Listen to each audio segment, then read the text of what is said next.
things. I'm just gonna continue the story a little bit. Here we go.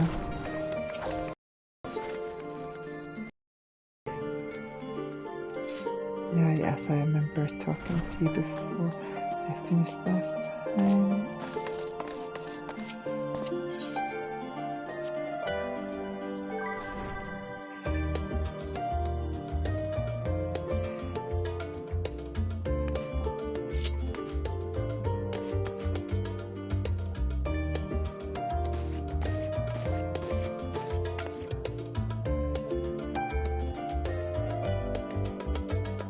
Wow.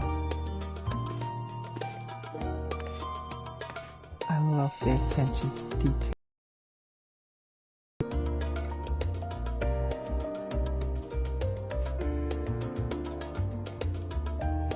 This is amazing.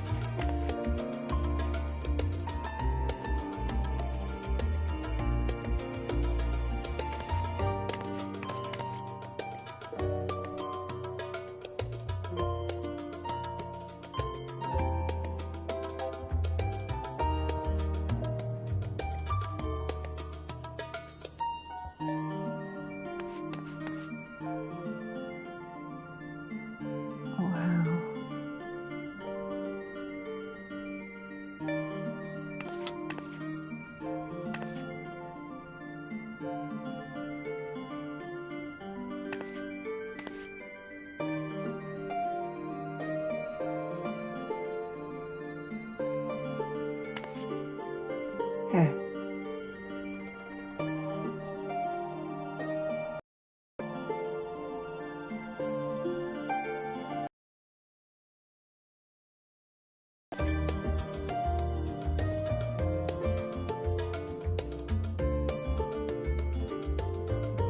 The story of King Lugamark, I believe.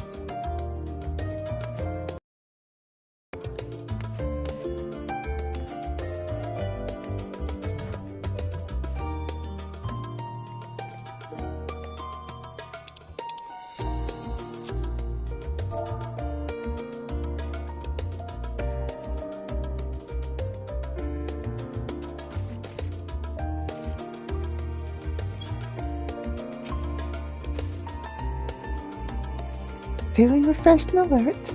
Our colleagues should be wandering in soon, so I suggest we stay here and wait for them to join us.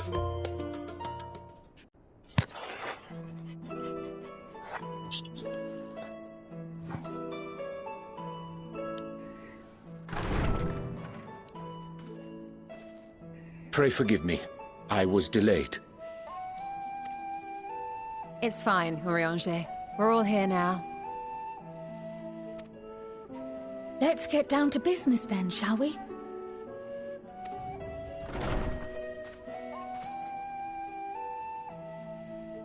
Come what may, we must prevent the Telophoroi's plans from coming to fruition. At present, I see two paths for gathering the information which may aid us in achieving that goal.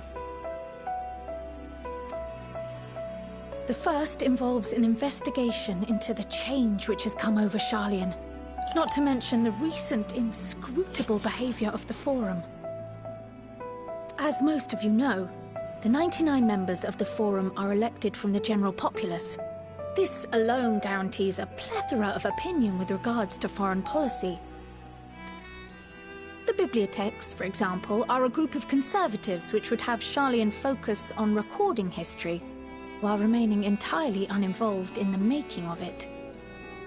And at the other extreme, we have advocates for proactive diplomacy and direct intervention. My grandfather Galef was one such member, as was Archon Louisois.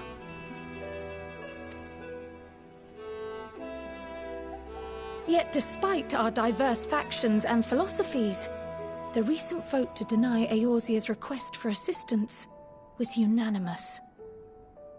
Even more concerning was the fact that many cited other, more pressing duties as justification for their recalcitrance.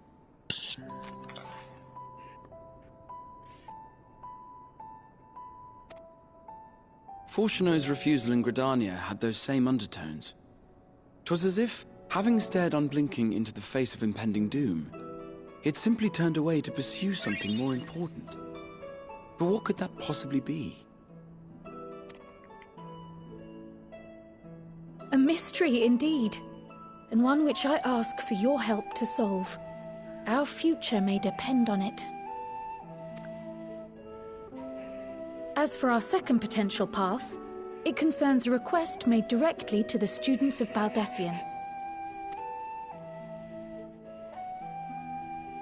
Our organization was founded primarily to study strange and unexplained phenomena the world over.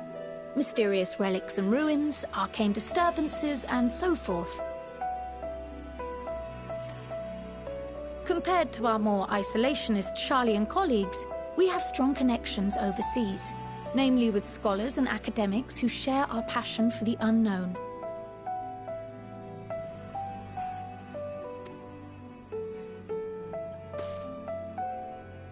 The request in question comes from one such acquaintance, Nidana, an alchemist residing in distant Thavnair. Her missive describes the sudden appearance of a tower, and the subsequent summoning of what I can only assume is a lunar primal.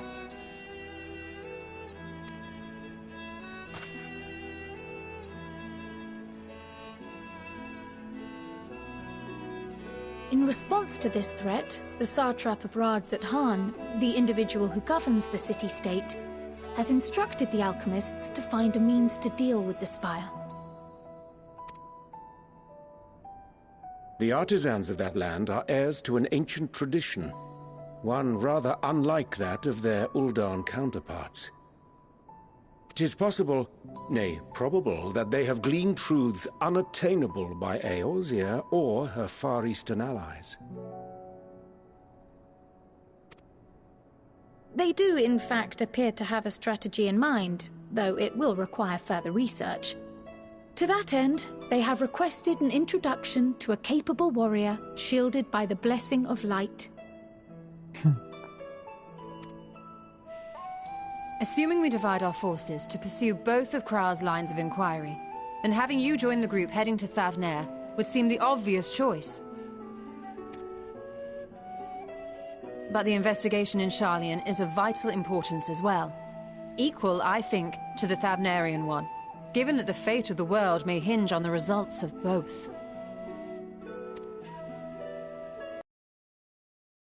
It is quite the quandary. Though it is a great imposition and an altogether too common one, our efforts would be more likely to succeed were you to lead the charge on both fronts.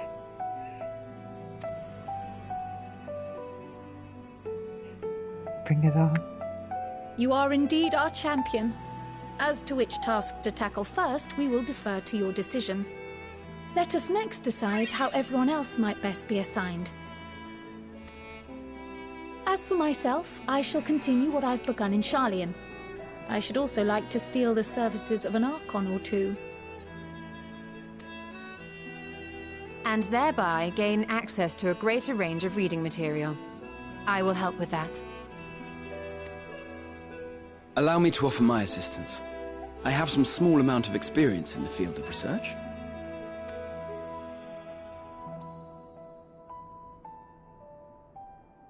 Alize and I would also like to help, if you would have us.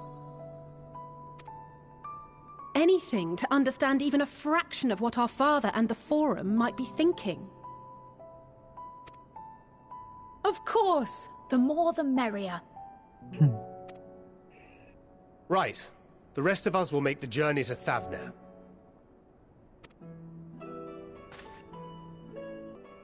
I passed through Thavnair on my way to infiltrate the Empire, and though I'm not qualified to give a guided tour, I did gain a sense of where things lie.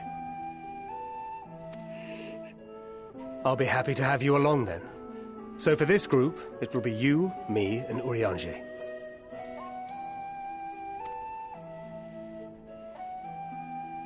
Give me a moment afterwards, and I'll supply you with all the details of Nidana's request.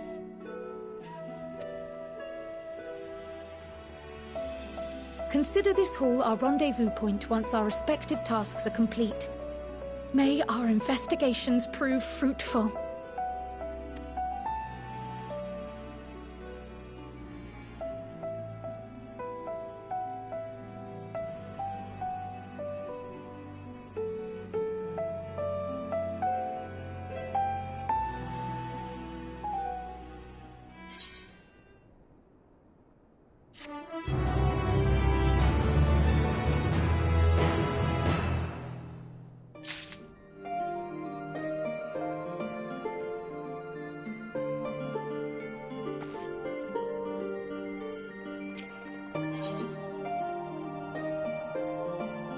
Kyle's intent on Anchor's leader set for Thavnir.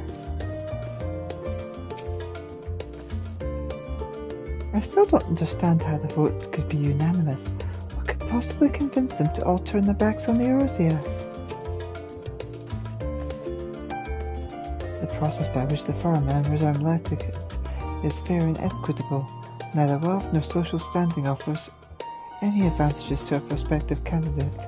If fairly elected or not, Master Matoya still found them all to be insufferable. If the Forum is intent on concealing its intentions, then a cursory investigation will avail us little. I suspect we'll need to dig deeper, and with the greatest of care. Our tour of the city was a pleasant distraction. I feel more than ready now to tackle the challenges of the day.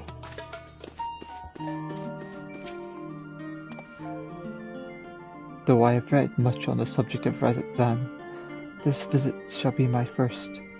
'Twill be interesting to see how the Hanish mean to contend with the tower, different as their magical and technological disciplines are. So, it's back to Thavnir. Had I known earlier, I would have considered more suitable attire.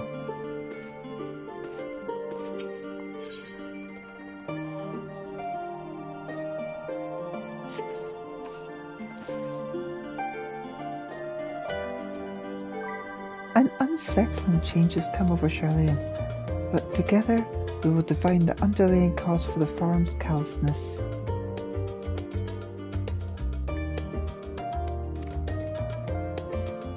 As I mentioned before, however, questioning the councillors directly is a fruitless endeavour. They seem to have already come to a consensus as to what and how little they are willing to divulge. Which is why I began scouring Charlene's archive of historical records for any hint of a connection to the final days. Suffice it to say that progress has been slow, and there are only so many dusty pages one can skim in a day. But now that I have this band of willing reinforcements, the search should proceed all the swifter. Let us reconvene outside Numenon, shall we? Exit the annex to the right and you'll find the archives on the western edge of the woods.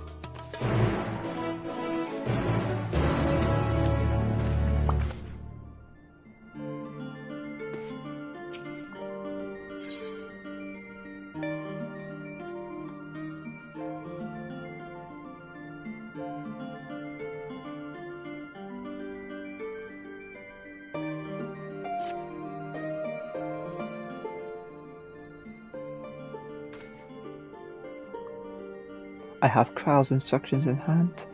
If you're ready to set out, then so are we. Having been to Thavnir before, I can travel by Aetheryte, but what of the rest of you? Another sea voyage would waste time we do not have. Kral was of the same mind, and has already secured the aid of the good folk at the confluence. We'll take ourselves there.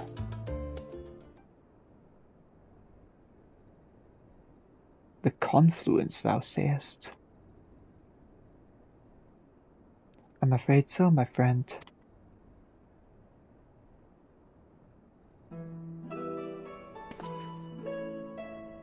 Thou wilt recall the hunt for Iceheart, unto whose sanctuary we delivered the owing to the knowledge of our comrade Monbrida.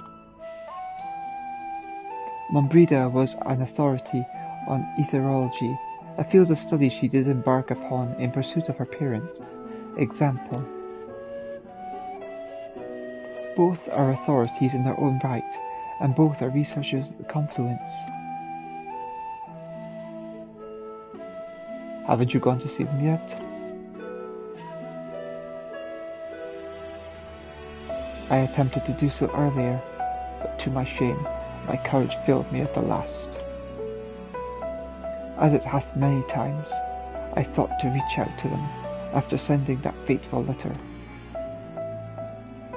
Neither time nor introspection have revealed unto me the words I should speak, and thus I have kept my silence.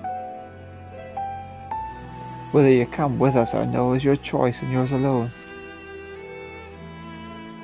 If it's too difficult, we'll manage. Thou art kind to say so, but I have no intention of forsaking our cause. I shall go to the Confluence, and I shall face that which hath been long overdue. If it's settled, then let us be off. When we arrive, we should look for a researcher named Kite.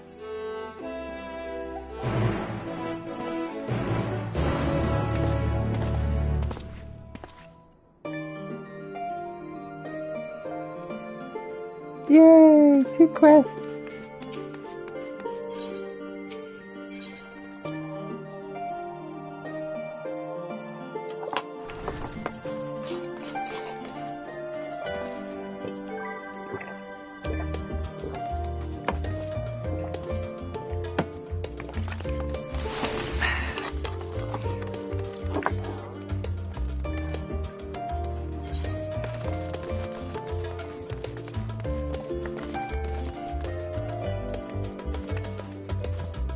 Uh-oh, subquests. Everywhere, they just popped up. No!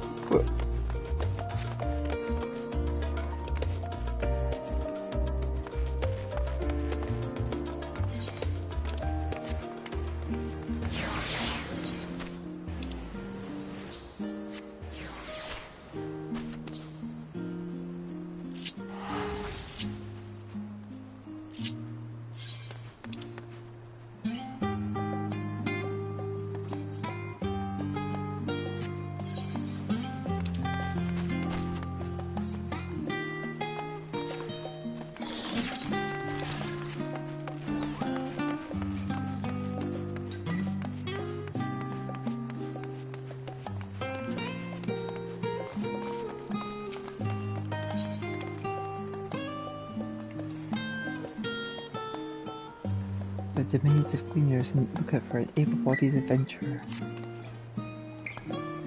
Do my eyes deceive me, or are you Elita Draconia?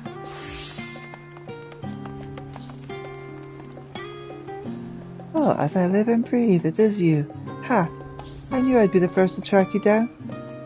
Who's the guild ship's top hunter now, huh? Wait, have you heard of guild ship hunts? Yes? Well, they're not so different from the hunts you're familiar with, Neosia. As I understand it, I'd wager they're rather more challenging, but an adventurer of your caliber would never turn down a challenge, would you? No, you would not. Pray speak with Northa at Pursa to register your interest at the earliest convenience.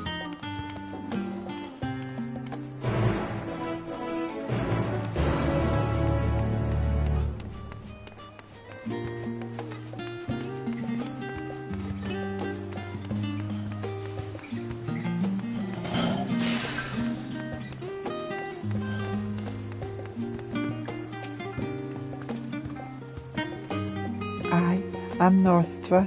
Have you come to place a bounty on an unruly beast?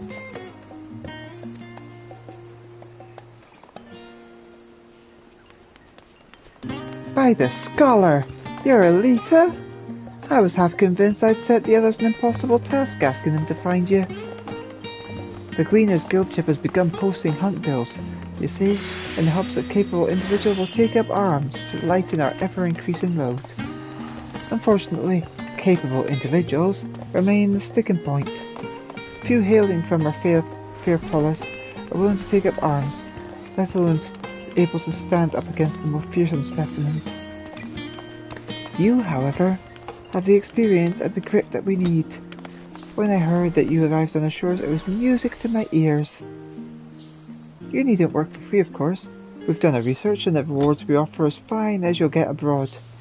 The currency we employ is a relic of times when Gleaner was a great deal less figurative, so you may find it somewhat eccentric, but it's as good as Gil here.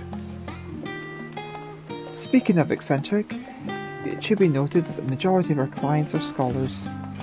You probably won't have heard of half the creatures they send you after, but I find it's best not to worry about such overmuch.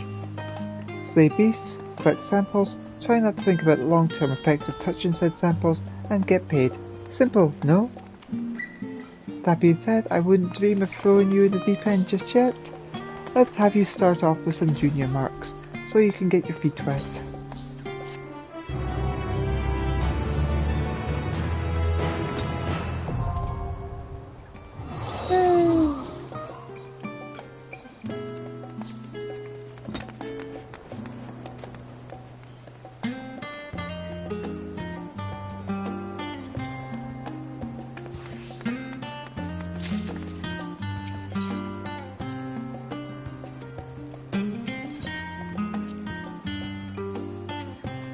Especially, yeah, you said that last time.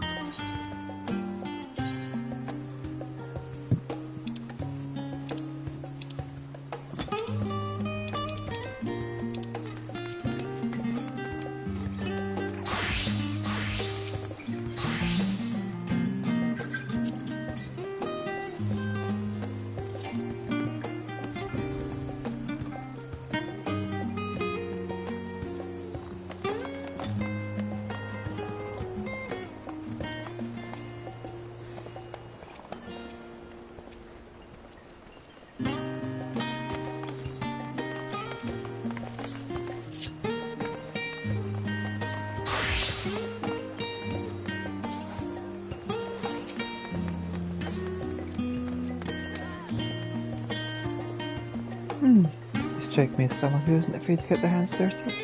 And I don't mean that as a euphemism. Are you interested in a good old bit of fashioned hard work?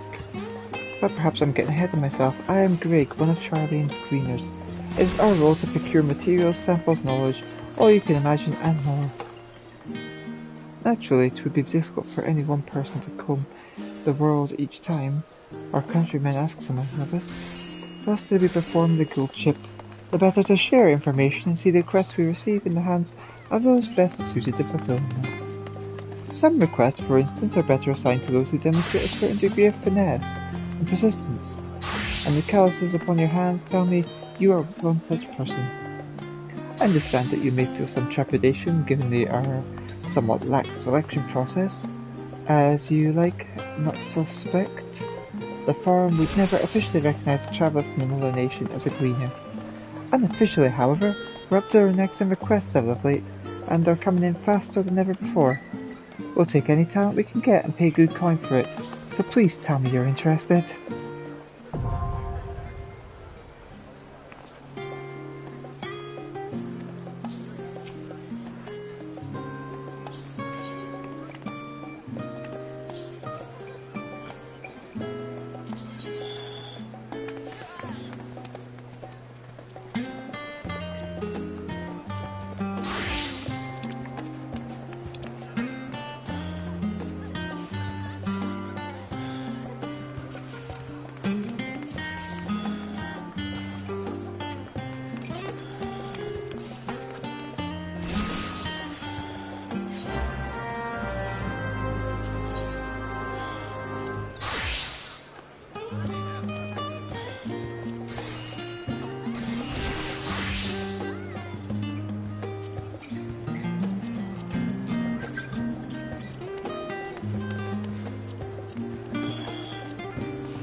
Beg pardon, good madam? I could scarce help but notice your sightseeing log on your person. You wouldn't happen to be an adventurer my niece wrote about, would you? Aha! So it is you. Pleased to make your acquaintance. I am Babeth Ironheart, Miller's aunt and seasoned explorer. Be a dear and hand me that log of yours. Miller's told me all about how she helped you embark on explorations of your own, so it's only right that I share with you some wisdom of my own. Let me see here. Oh, I can't forget to mention that, and done.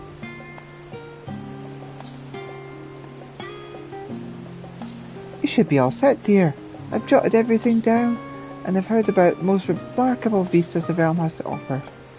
Of course, a few notes I've shared are ought to be more than rumours, some describing locales so fantastical that I can barely believe they exist.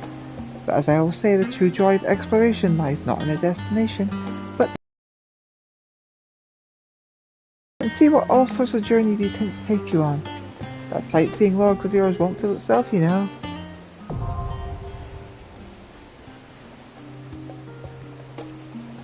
Woohoo!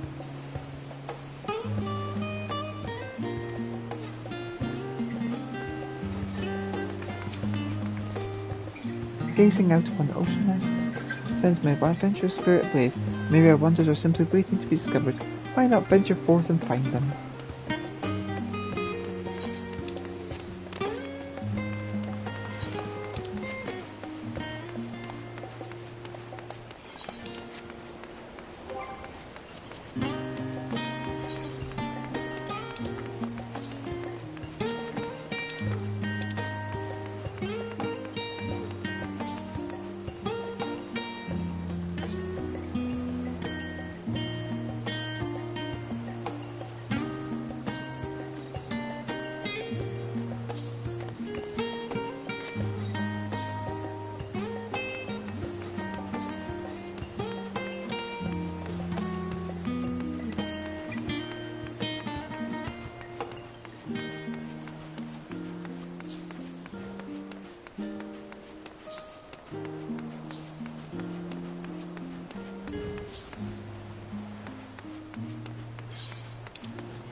She easily expectedly. If I ask you for help, you'll help me, won't you? You will? Good, because I'm having a problem with a runaway doll. It ran away? That's right. All I did was lend him a little ether and he hopped up and dashed off down the street. And my papa bought him for me as a special gift. Now I've gone and lost him. They'll be furious with me for losing the toy I kept asking for, so please, you have to help me find him.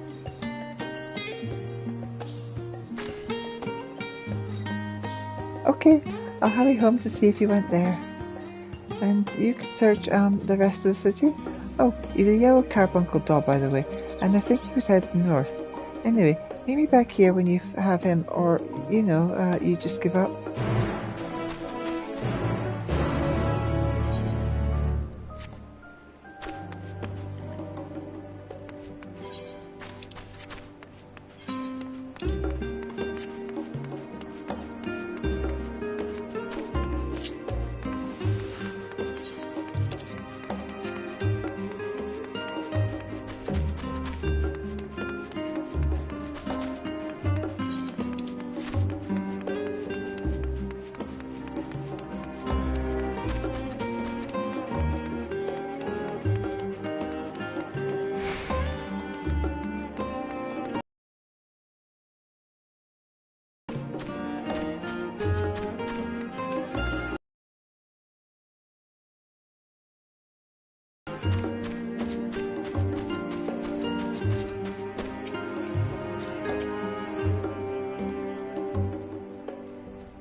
Find the yellow carbuncle doll. Lifelike expressions aside, it appears to be otherwise motionless.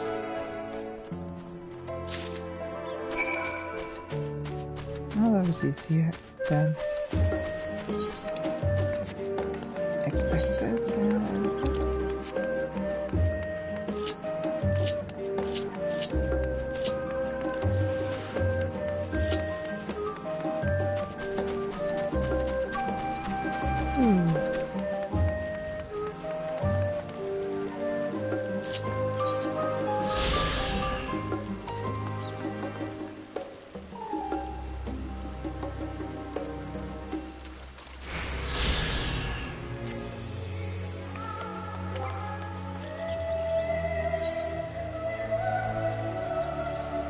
Journey's End. Occupying the eastern side of Old Charlian, the residential district takes its name from the tale of the city's original settlers. History tells that it is upon this hill, alongside a colony of orcs, where the refugees of the Great Flood chose to build their new homes.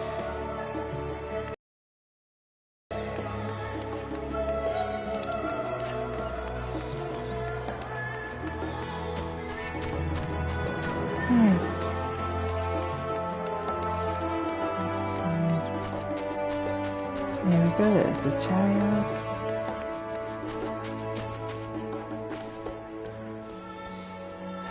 He wasn't there. I don't think I'll ever see him again. Well, guess what I found? This lifelike stuffed toy appears ready to scamper away at any moment. Thankfully, it lacks the ethereal energy to do so.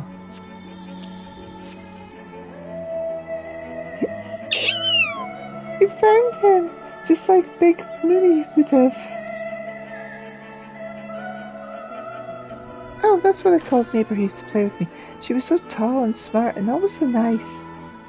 She'd tell me stories about her friend, a powerful wizard who could summon his very own carbuncle companion. That's why I wanted one for myself. I have to learn how to move him around better, so that when Mooney comes back, she can see how hard I've been practicing my magics. This is for you. Papa says that when someone helps you, you have to show your gratitude, so thanks for finding my carbuncle. Bye!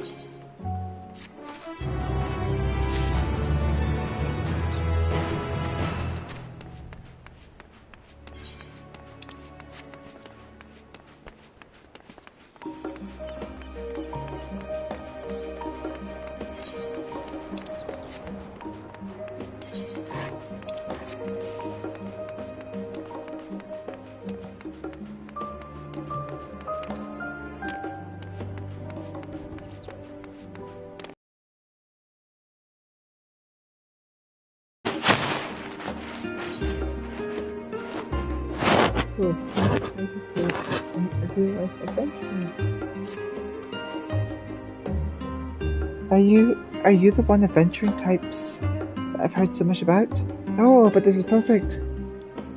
I just happen to have an errand of a kind that adventurers love, or so I'm told. I'm holding on to some volumes my customers ordered in, but instead of coming to pick them up, they decide that they want their goods delivered. So if I find myself in need of a delivery judge, person, might that person be you?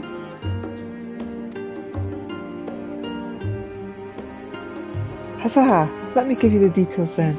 All in all, there are 3 books in the delivery docket. The first, Ishgardian Astrology, a comprehensive theory, should be handed to the servant at Albright Manor. The white yonder is for a certain talkative book lover who you'll know by the constant stream of chatter, and the last, Narrow Road Through the Deep Grass, goes to the toughest, most unflappable gleaners I have ever met. I'll just mark the locations on this handy map, like so. The books are bought and paid for, so no need to collect any coin, but do return to me for your own reward.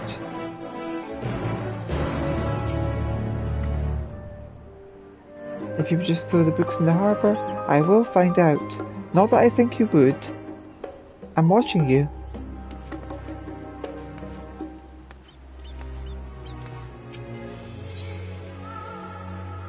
You seem to have caught Balwist's interest. Hello, friend. Are you new to Charlayan? You have that look about you. I thought as much. Oh, I'm not bothering you, am I? I so rarely meet travellers from beyond our shores, and I couldn't pass up on an opportunity to broaden my horizons. Can I assume a visitor such as yourself is eager to do the same? If you weren't interested in learning about the city's history, for example, then I know the perfect person to give an impromptu lesson. Head over to Scholar's Harbour, and keep an eye out for the black-haired Bogadin. That would be my brother. He'll know a tale for any pillar and statue you care to point out, and will be more than happy to share it with you.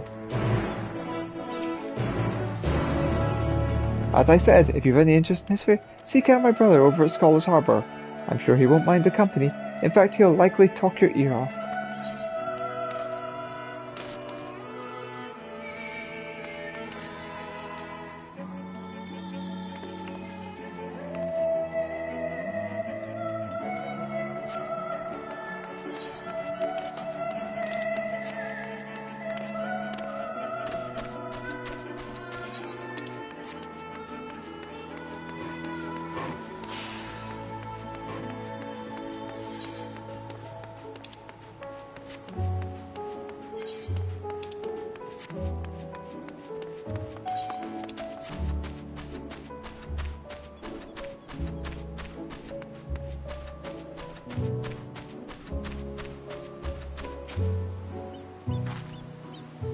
Welcome to Albright Manor. Do you have an appointment? An in-depth dissertation on the merits and limitations of Ishgardian astrology, as compiled by Jalkar. Oh God, him, the astrologian guy from.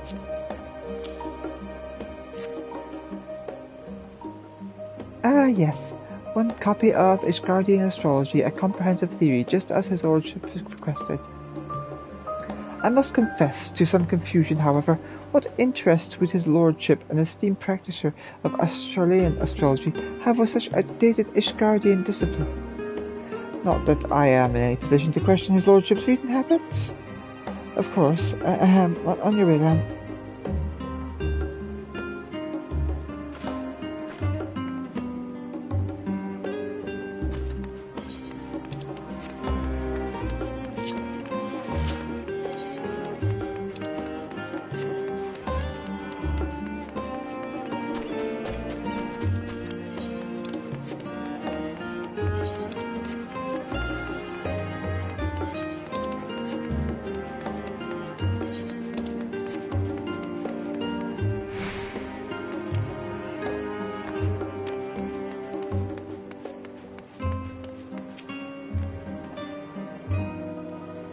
Something I can help you with?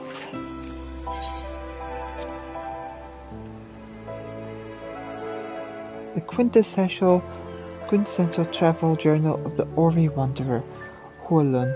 Its pages paint an evocative picture of the Azim Steppe and the rich culture of its native tribes.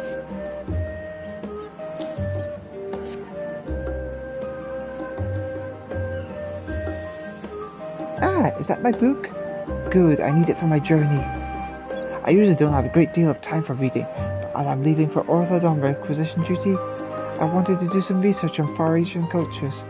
I know little of peoples of Aberdeen Steppes. It says here that there are 51 distinct Zala tribes, each with their own customs and traditions. The Budiga, for example, are exclusively male, and are known for kidnapping male outsiders to replenish lost numbers. Is this accurate? I'll need to tread carefully, it seems. Thank you for the timely delivery.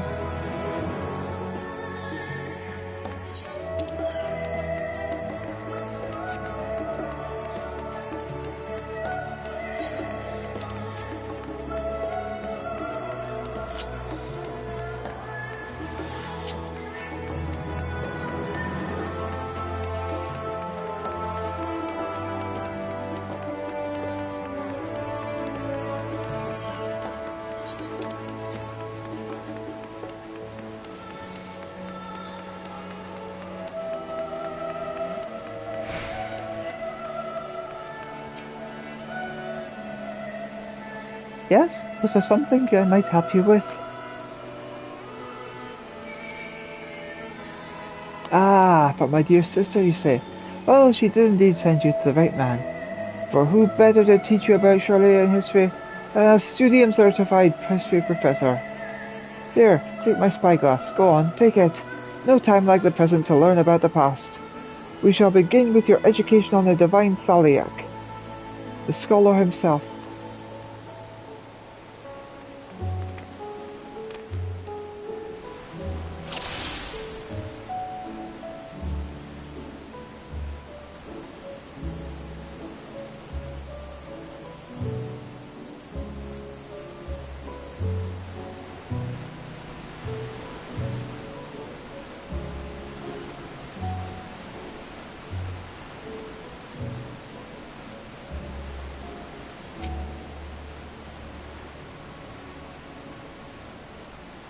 If you've learned your history, you know that the Sixth Umbral era brought a catastrophic flood to the lands of Eorzea.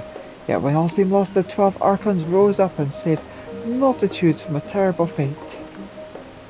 Of those 12, it was Archon Numplinth that brought our ancestors here in his ark, and together they founded what was to become a great nation of Charlean.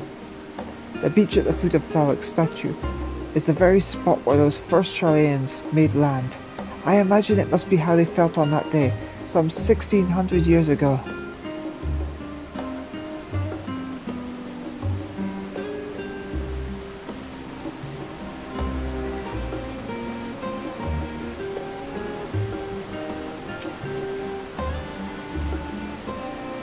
This statue is a representation of Thalak, one of the 12 divinities of Eorzea, the guardian deity of Charlean.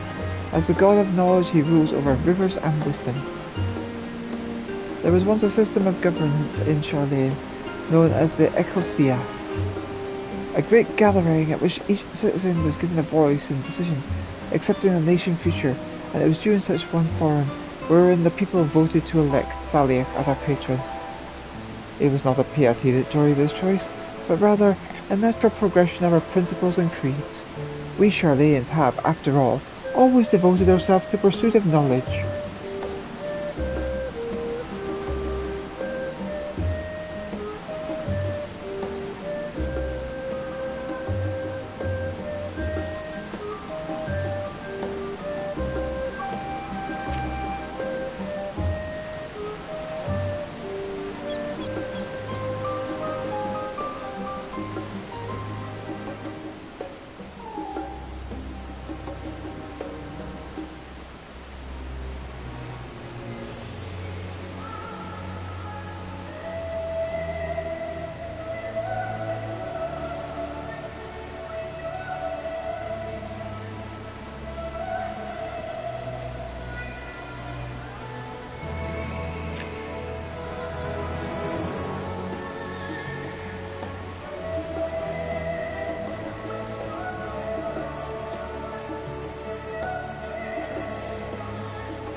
Mythology tells us that Telic bore a magic pitcher, from which pour forth the waters of knowledge. See how the water is drawn up from the canals and crusade endlessly into the sea, as well as recreating the divine lure from the tale. It also symbolizes the wisdom which rises up from our city and flows out into the world. If you would like to know more about the mechanism from which it works, the stonemasons who built it left records of their struggle in the archives of Numenor. A rather challenging construction, by all accounts.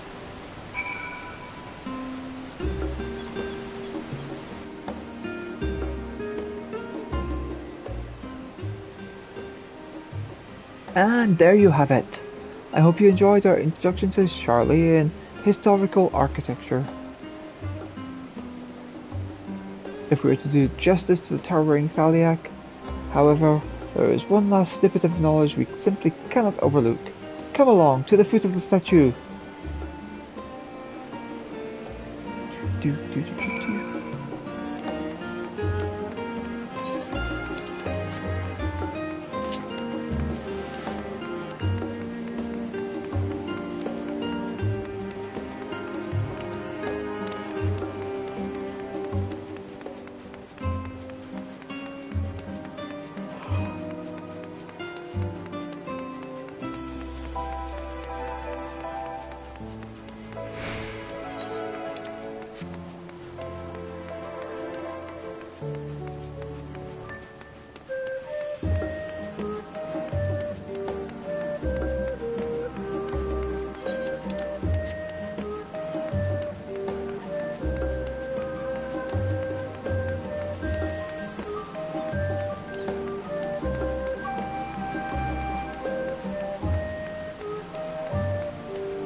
Pray direct your attention to yonder doors.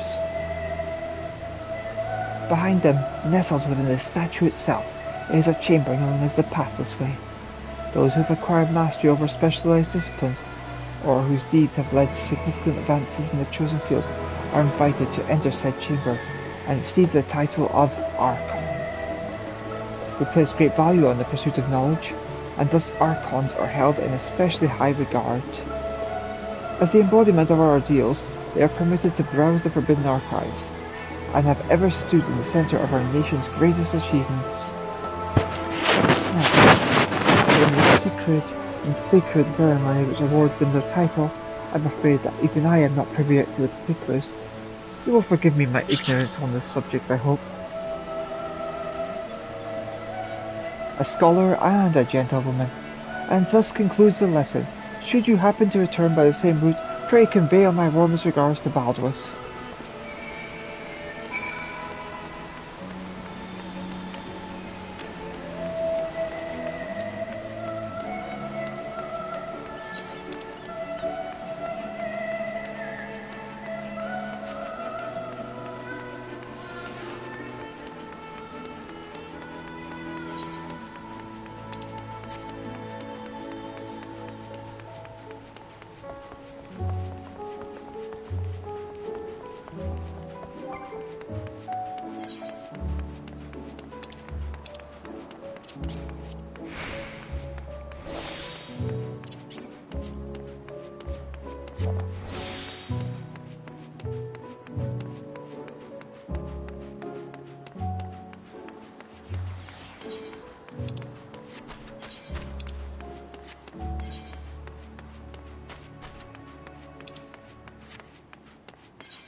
The waiting woman sighs with impatience.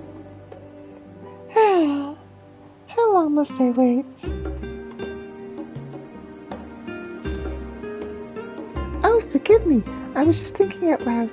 I made plans to meet my paramour, you see, but the time of our rendezvous is long past. As a member of the Forum, his work keeps him ever so busy, even more so than usual. In recent days, still, He promised he would put some time aside for me, for us. I don't suppose your wanderings will take you anywhere near Numerous site today, will they? I need someone to check if he's there, while I stay here just in case. Thank you ever so much. My tardy sweetheart is an Ori man, brown hair, serious mane. Should you happen to spot him, pray convey the state of my rapidly mounting impatience.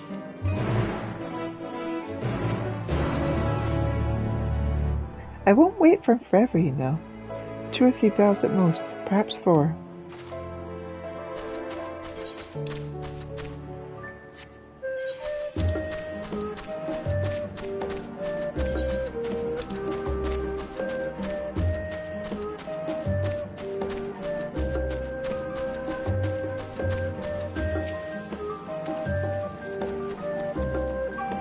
Please tell me you've bought my new book.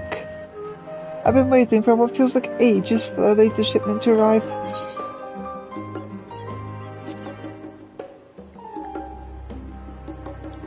Penned by the right young Hondroit Barbos, this account records all the sights and sounds of his journey throughout the sea of clouds in exquisitely accurate detail.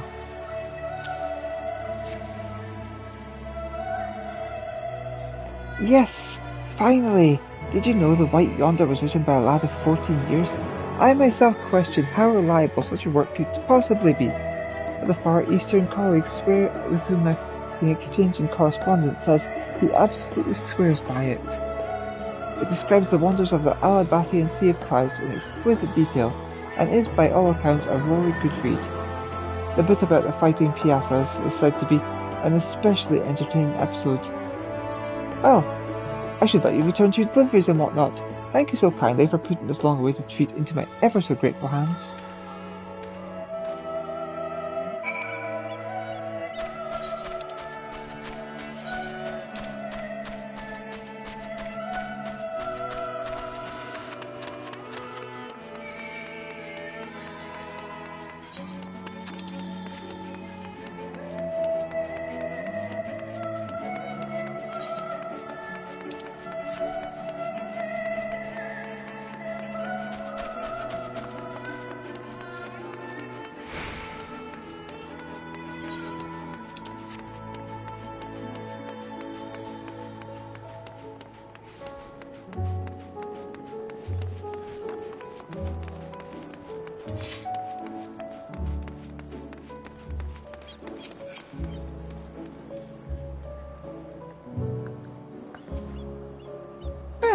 You've just come back from hearing another of my brother's lectures, haven't you?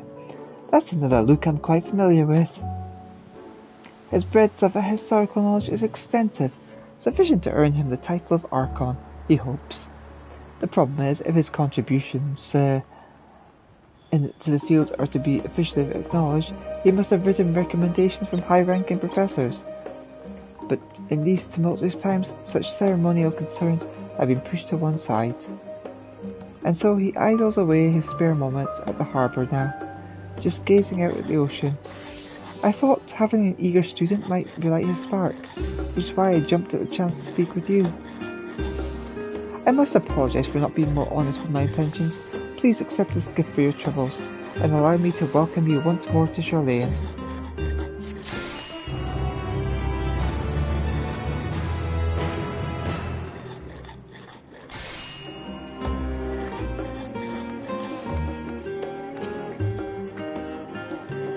All safely delivered? Ha, of course they were.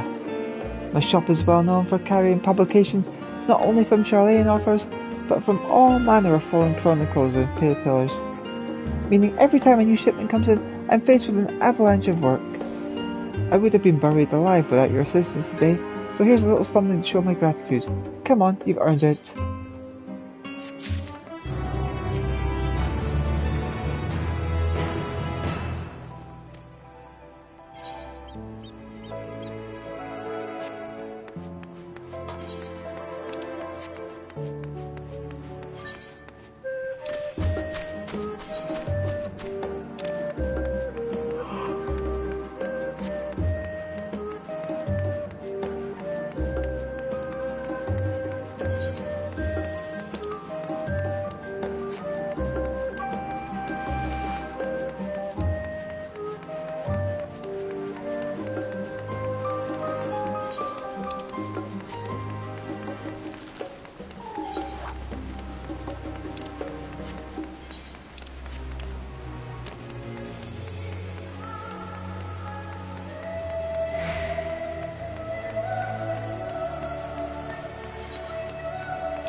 Hey there, kitty.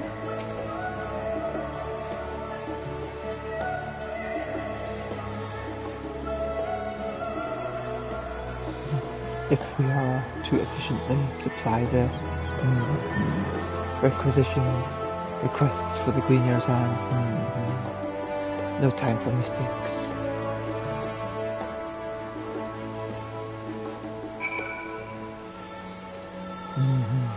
You must focus.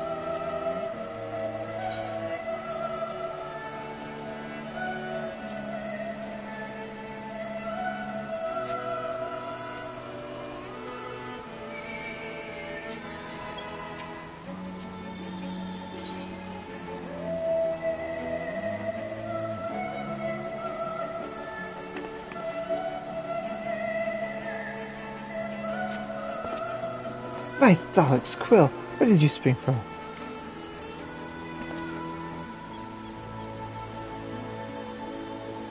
She grows tired of waiting. I'm not sure Oh God, that was today. I was so engaged with my task. I must go to her immediately. And now, you must be rewarded for the service. Come along, please. Quickly now, quickly. Do I get to join these?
Well, my sweetheart finally arrived thanks to your gentle reminder.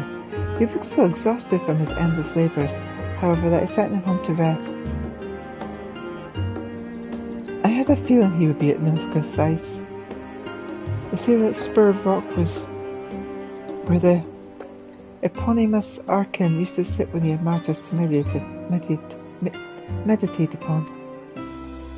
My habitually late love holds Nupinuk in great esteem, both for his role as the founder of Charlayan and the ark he built to save the people from the floodwaters of the sixth unbroken calamity. Thus I have an inkling of where to look when the appointed time of our trysts has passed. In any case, I should go and be with him whilst we have some spare moments to enjoy. Oh, but I mustn't forget a reward. A little token of appreciation from the two of us to you.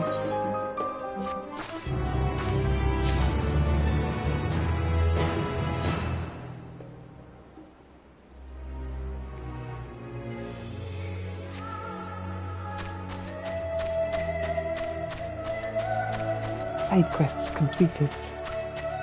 Onward with story.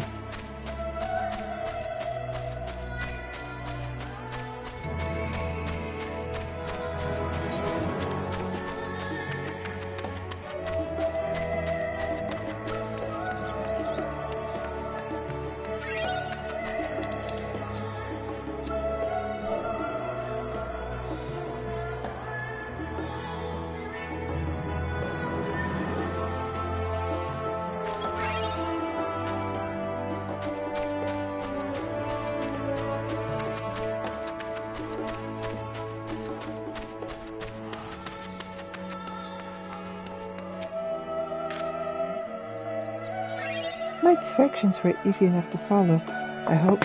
In any case, we stand now before the doors of Numenor, Charlayan's grandest collection of books and tomes.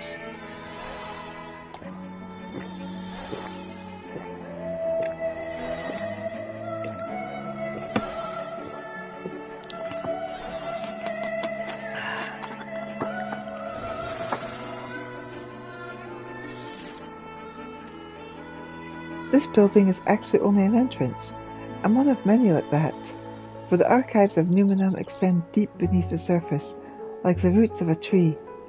The vast halls of the Great Google Library pale in comparison to Numenum's endless maze of subterranean chambers. Any citizen of Charlene is free to enter and peruse its shelves. Well, most of its shelves. Only Archons are afforded access to certain restricted vaults. I've dispatched Y'shtola and Braha to investigate those. Meanwhile, Elizé and Alphino will help me continue my search through the stacks to open to the general public. Your status presents more of a problem. As a non-citizen, you're only permitted to browse the first floor here at the entrance. Even so, there should be a number of books which touch upon Charlayan history or foreign policy. Your task will be to find and study the relevant publications. I promise you, a working knowledge of those subjects will make it far easier to spot the sort of clues we're looking for. Let us be about it, shall we? I've told the others to meet us at the stone benches over there once they've found some promising tomes. Happy reading!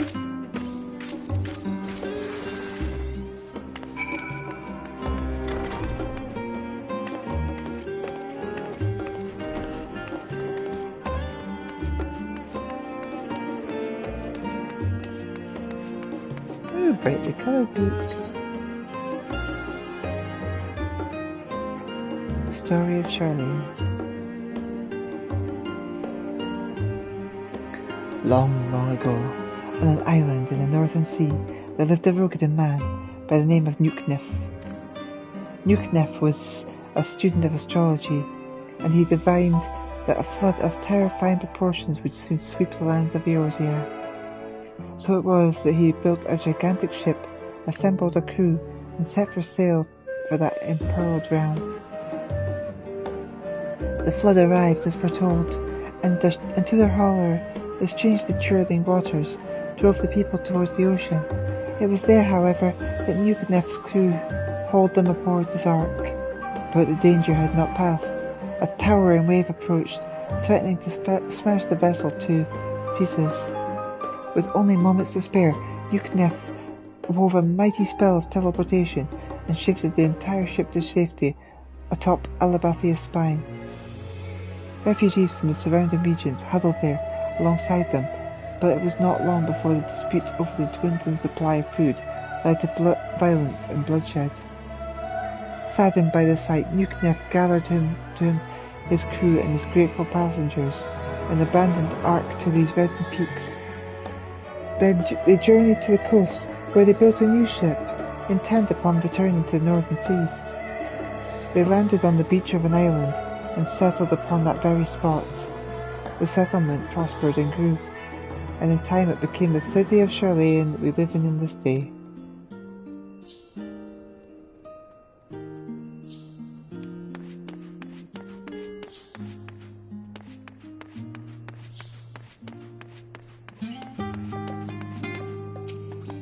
A red-covered book. Roads of Old, the Colony. Many years ago, on the banks of the Thalag in the Dravanian hinterlands, a Charlayan colony once thrived. This settlement was originally established as a mere outpost to study the etherical sea in the year 1311 of the 6th Astral Era. Scholars dispatched to Eorzea found the facilities wanting, and their demands encouraged a gradual expansion in structures and services. As rumours spread of a growing community of academics, the area was further inundated with Eorzean students, hoping to share in the renowned wisdom of the Charlayans. 50 years later, the Forum passed a motion to recognise what had become a flourishing town as an official Charlayan colony. Eorzean residents took to calling the colony itself Charlayan, which led to no small amount of confusion when discussions turned to the subject of the motherland. In response, some Charlayan inhabitants, if pressed for a name, would simply refer to it as Emporium. Following the Great Exodus, however, goblins and treasure hunters claimed for themselves a corner of the abandoned colony and gave it yet another name, Idleshire. The following chapters go on to introduce the most prominent features of Bowser. This book does not appear to contain additional information on the forum, or cover the history of Charlean Motherland in greater detail.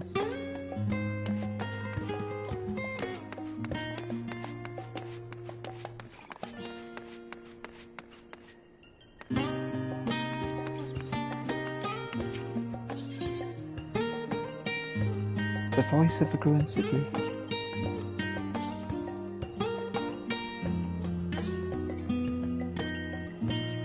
In the years which followed the founding of Charlean, civic policy and other matters of import were decided at Ecclesea, a public forum at which every citizen was eligible to speak. As the city's population grew, however, this format became increasingly impractical. The larger number of participants gave rise to ever longer debates, resulting in significant delays of vital resolutions. Various measures were introduced in an attempt to curtail protracted discussions, but in the year 201 of the 6th Astral Era, it was ultimately decreed that Charlean would transition to a new form of governance. The nation would now be led is chosen from amongst their peers by means of a nationwide vote. Thus was the forum as we know it today conceived and created.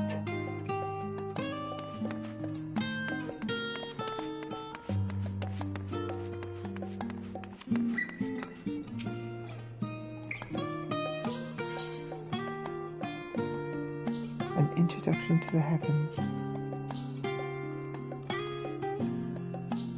Have you ever gazed at the sky above and contemplated the mysteries contained therein?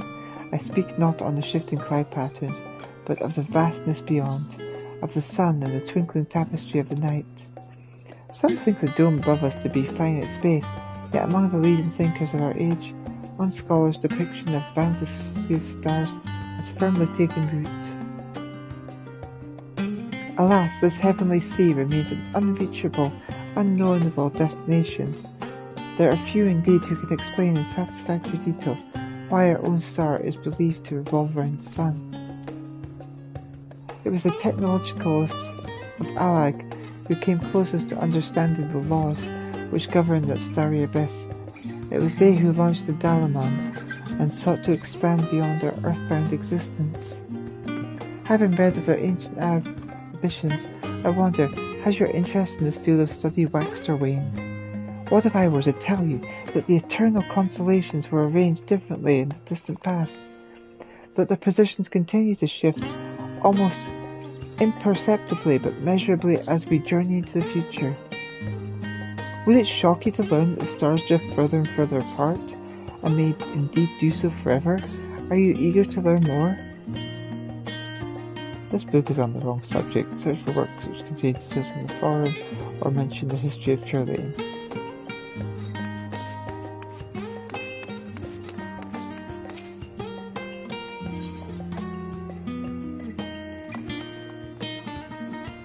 Forever 20 Summers.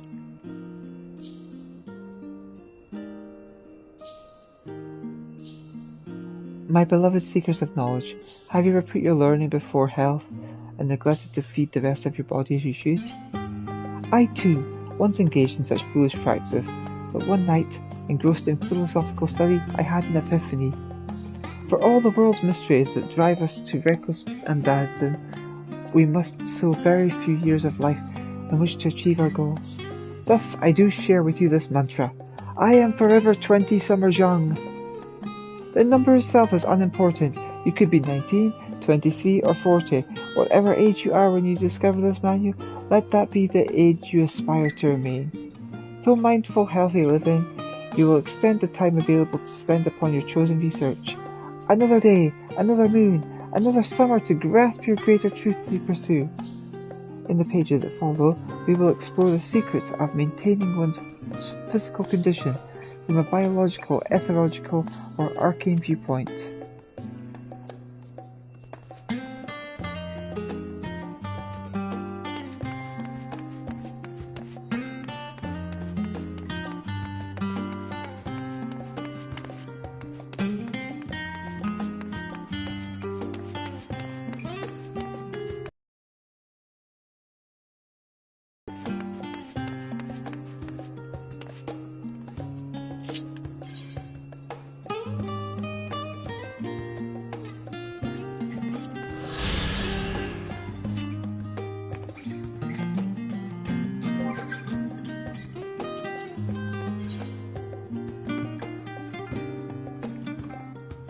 Numenum, the pride of the studium and the parent institution to the great Google Library.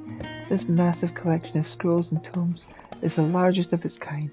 Knowledge from every corner of the world is collected here, and efforts to compile the Bibliotheca Historica, the ultimate repository of wisdom, is an endeavour without end. I think there is just one more book.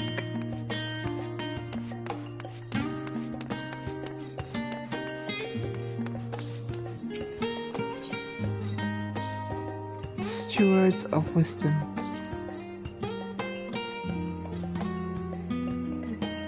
During the chaos of the Sixth Umbral Calamity, Archon Numka, founder of Charlayan, bore witness to the madness and savagery of men, brought to the brink of despair. Upon raising a settlement on an island on the northern empty, he instructed his people thus: "Renounce the ways of war and pursue enlightenment through knowledge and reason." The Charlayans took to heart the words of their saviour, and thenceforth served as stewards of wisdom. Upon a foundation of accumulated learning, they built a homeland unlike any other, a nation born from strength of minds rather than strength of arms. With knowledge of economics came shrewd trading, with knowledge of agriculture came bountiful crops. Engineering brought wells and sewers, ending squabbles over water. Wealth of expertise could be bartered for wealth and coin, and the more the wisdom spread throughout the world, the more mankind as a whole would thrive. And so it was, that no matter how the trials and tribulations of the age, the citizens of Charlayan would live by their founder's teachings. For the sake of a better tomorrow, for the sake of a brighter star, they would eschew the tools of war, with knowledge deliver the world. You have gained a fundamental understanding of Charlayan history and the foundation of thought. Head outside to the rendezvous point and wait for your companions.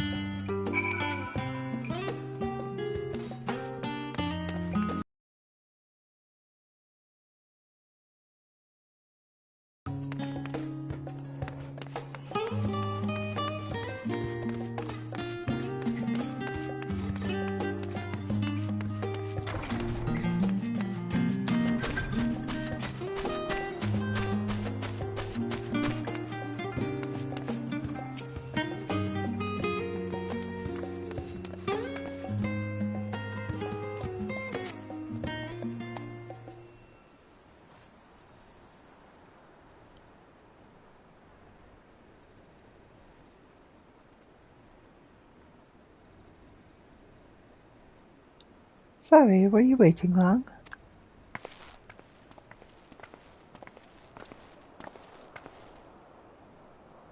I wanted to make sure I bulged at least a few promising volumes. Alphanod and Krau should be along shortly. I was delayed in a similar fashion. As far as I could see, no titles in the Archon stacks mentioned the final day specifically, so we have no choice but to start with the tangibly relevant tomes, if they are even that. At present, the plan is to skim through as quickly as we dare, and share our discoveries as we make them. It would have been nice to invite everyone to the estate, plenty of comfortable places to read, and a ready supply of hot tea.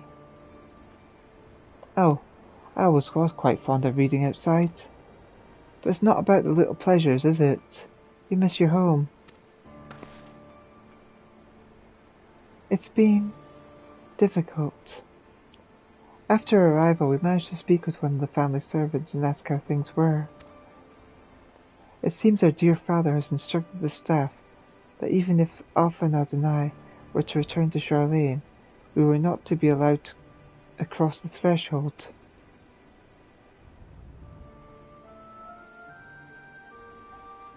A harsh measure indeed. I hope that our efforts to understand his position and that of the foreign will perhaps lead to a reconciliation. We'll mend this rift one day, I'm certain of it. And what of you, Graha? Have you been to visit your family, or do they not live here in this city? Ah, well, my situation is also somewhat complicated. I was raised in Charlayan, yes, but I was born rather further away. In the southern reaches of Ilsebard, in fact. For generations my people have dwelt in Corvos, the coastal region opposite the land of Thavnir.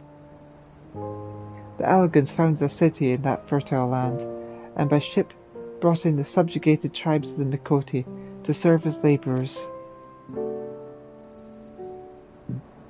Of course, the massive earthquakes of the fourth Umbral calamity brought an end to the Empire's reign, and when the fifth calamity froze the seas solid, many of the tribes still living in Corvos braved the journey back to Eorzea. My ancestors, however, chose to remain that they might prevent the remnants of Allegan technology being misused. Isn't Corvos under Gallian rule? For the past 50 years, yes. Some semblance of local culture remains, as is the case for most imperial provinces, but Garlemald renamed the region Locus Amanus. When I was a boy, the nearby town came under the jurisdiction of an illustrious imperial family, the nobles of House Damas.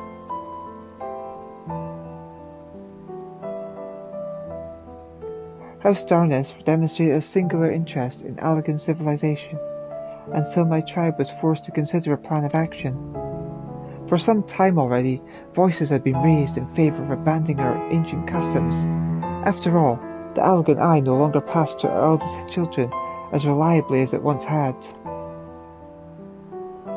For every fear of discovery eventually tipped the scales, and the decision was made to bury our ties to the knowledge and traditions of Allag.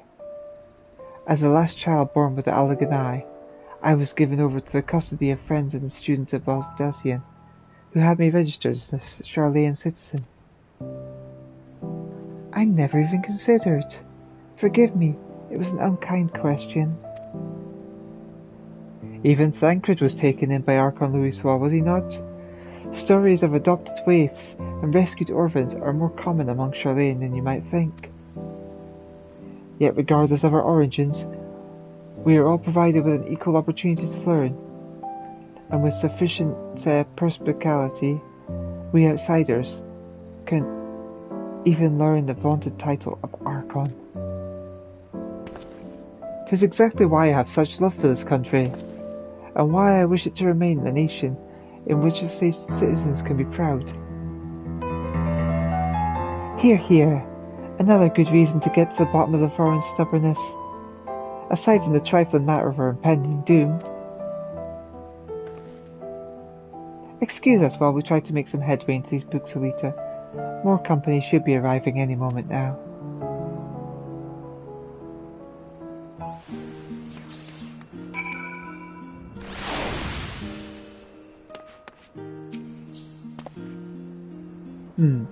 What else do I know of Corvos? Precious little, I'm afraid.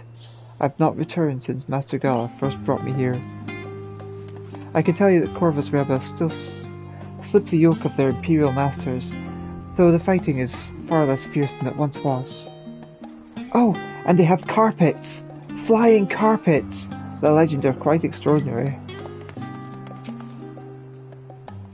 There are others better suited to poring over history books, so I thought I'd try my luck at more recent events, if I can find anything better to inform the Forum's baffling behaviour.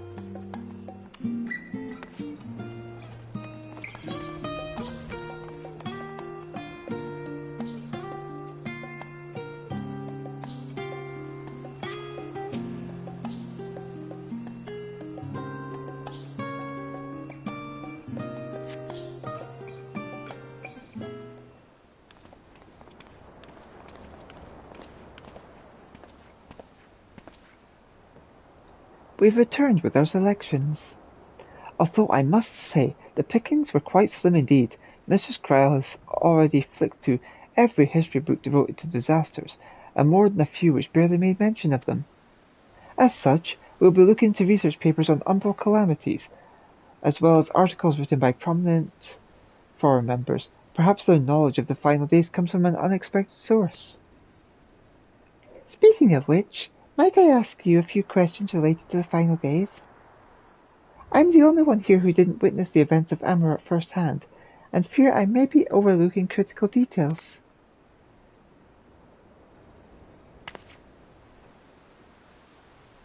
My thanks. Now where to begin?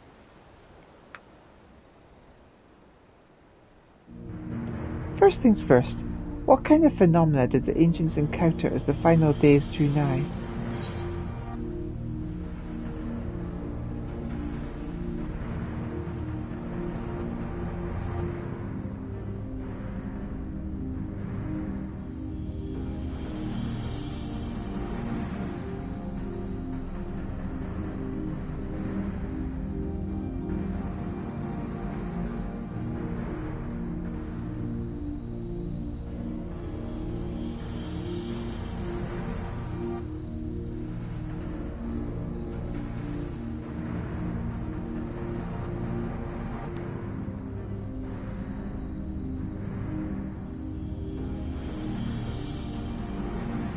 Complete destabilization of creation magics.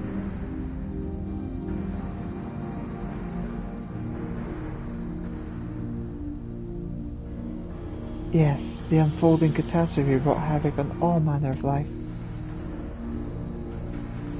The chaos extended to the ancients themselves, causing their powers of creation to spiral out of control. Fear and despair manifested in terrible, tangible fashion, meteors raining from the sky, fire erupting from the ground, indescribable abominations prowling the streets.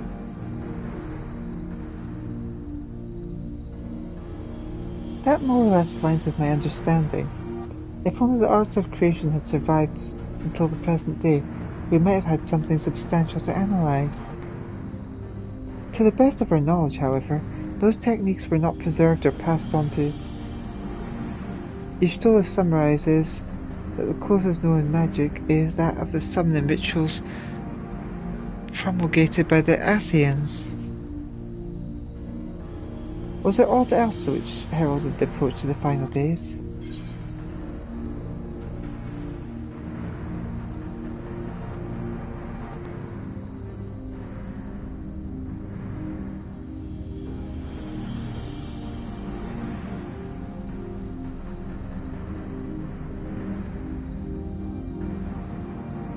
The entire star was engulfed by disaster all at once.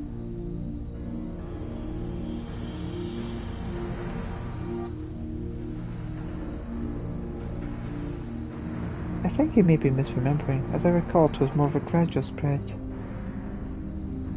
The Amaratians spoke of a keening sound that rose from the land itself, just before a region was visited by catastrophe.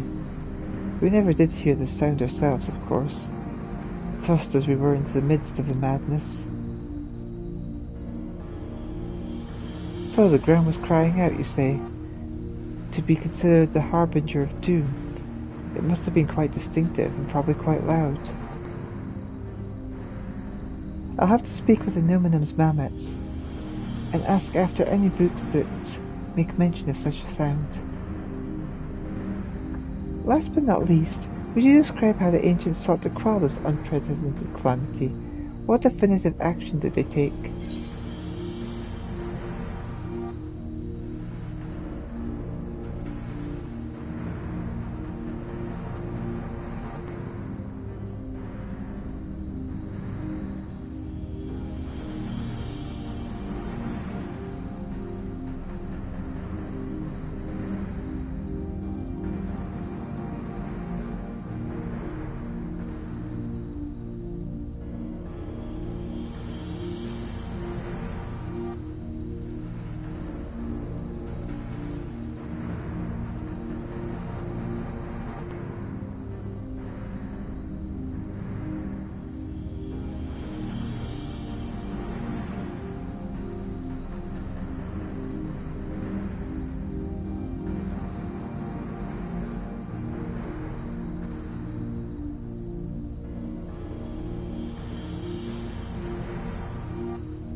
Is someone tied to him?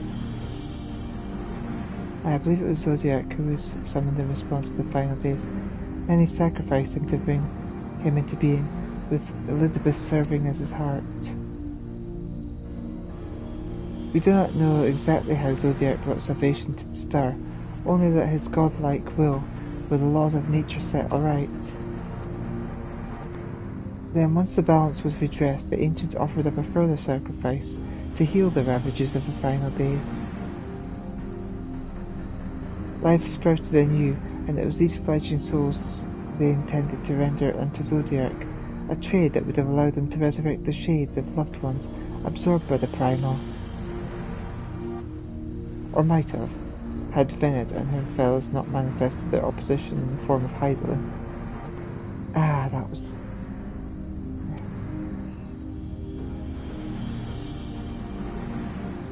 Thank you, both of you, for the detailed review. I feel much more confident now in my understanding of events. With all that freshly in mind, it does make me wonder what the Telephor truly mean when they speak of bringing back the final days. We've seen what they're doing with those towers of theirs. Is forcing people to summon primals a kind of catalyst? Are they attempting to mirror the conditions caused by unstable creation magics? Or are they simply using the final days as a figure of speech? A convenient metaphor for the scale of destruction they plan to unleash?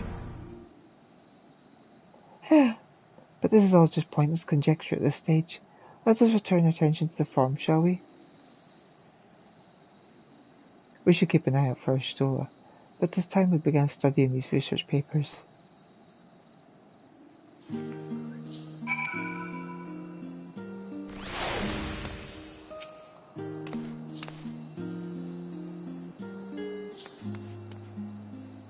It really is comforting to have all these dedicated assistants on hand. Right then, enough chatting, more reading.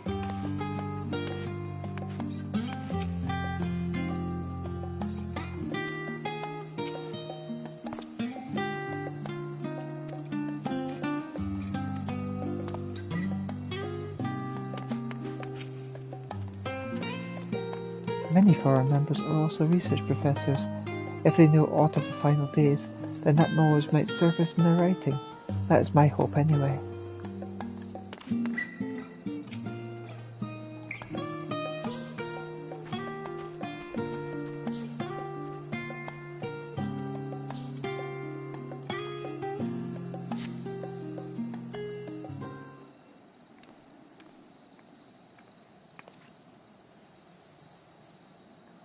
I'm the last, am I?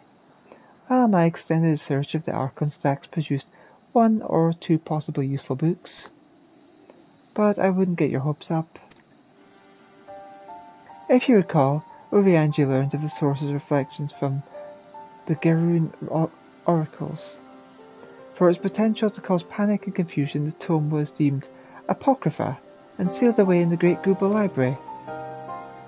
It is even less likely that knowledge of the unsundered world, not to mention the horrors of the final days, would be left sitting on the shelf for any curious scholar to find. It stands to reason then that my colleagues, be they archons or counsellors, should perforce be largely ignorant on the subject. Yet when you confronted Master Fulchulant with the knowledge of the Telephor and their machinations, he scoffed at the suggestion they posed a threat. He seemed adamant that the Forum would know exactly if the final days were upon us. Which only supports the conclusion that whatever privileged wisdom is guiding the Forum's behaviour, it is being kept secret from the rest of the nation.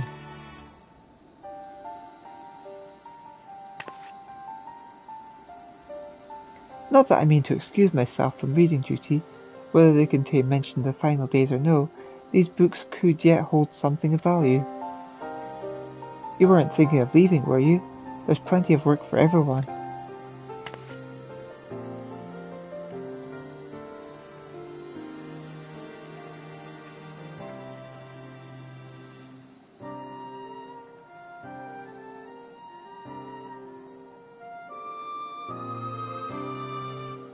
You labour for what feels like an age, as you stole his research assistant.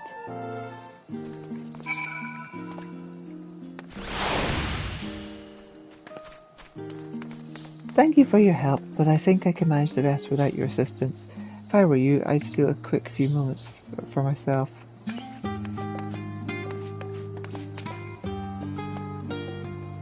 I found not of interest so far. I think Stool might be right about not getting our hopes up.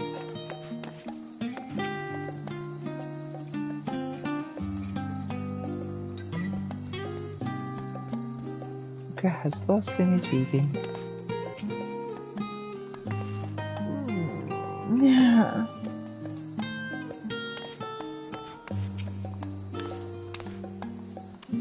Oh dear, you look exhausted, but what about your studies?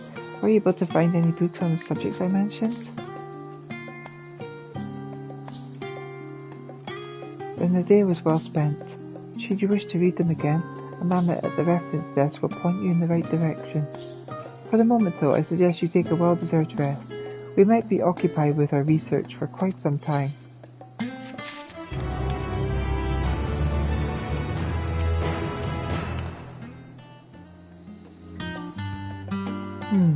What if I found one paper focused on the world before the advent of the first untold calamity, but it reads more like a work of fanciful fiction than actual academic supposition?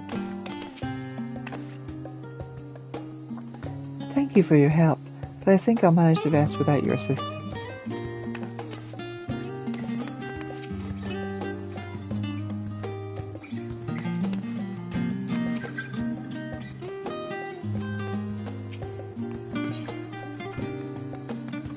Alice seems to be in desperate need of a study break.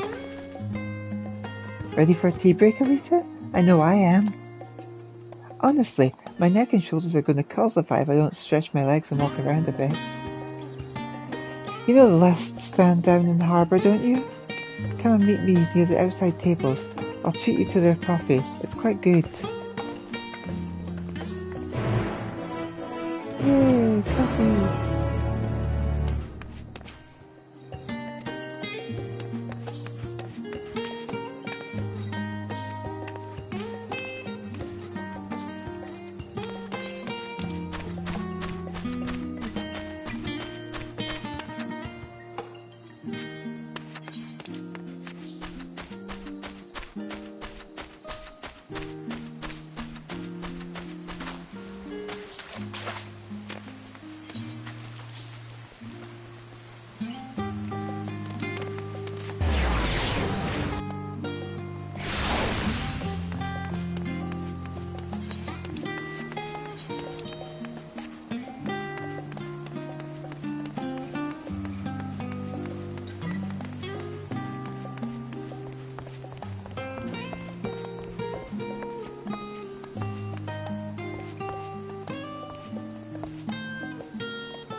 As busy as ever, I see. How very Charlene that no other gourmet cafe has sprung up to compete for customers. Actually, this crowd gives me an idea. Before we place an order, why don't we ask a few questions and gauge the mood of the city? I'm interested to hear what the average citizen has to say about the Teflori. We might even learn something new. Worth a try, don't you think?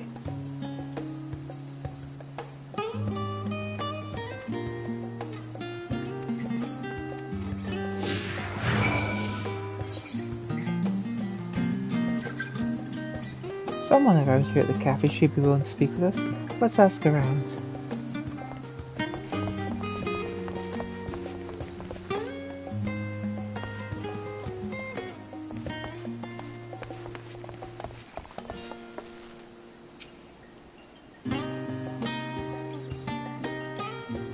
Yes, I don't believe I've had the pleasure.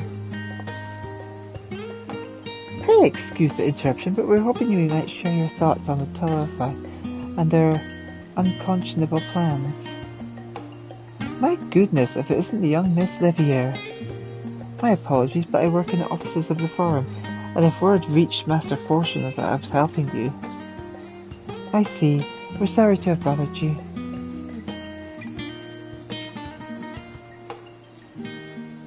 I do not wish to give offence, but your companion is a well-known figure in the city, and you never know who might be watching.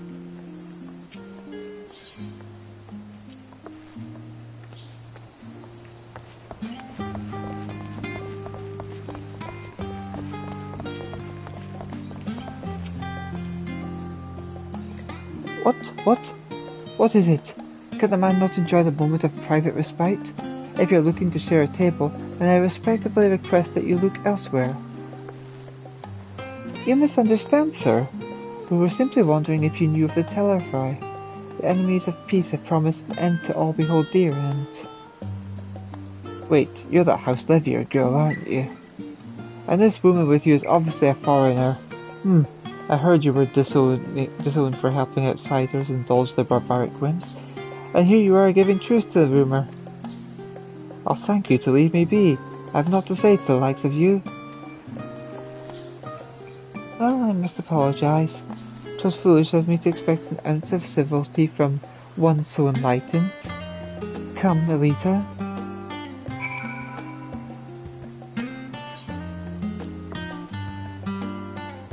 Well, the customers have been decidedly uncooperative. Maybe the staff will be more willing to answer our questions.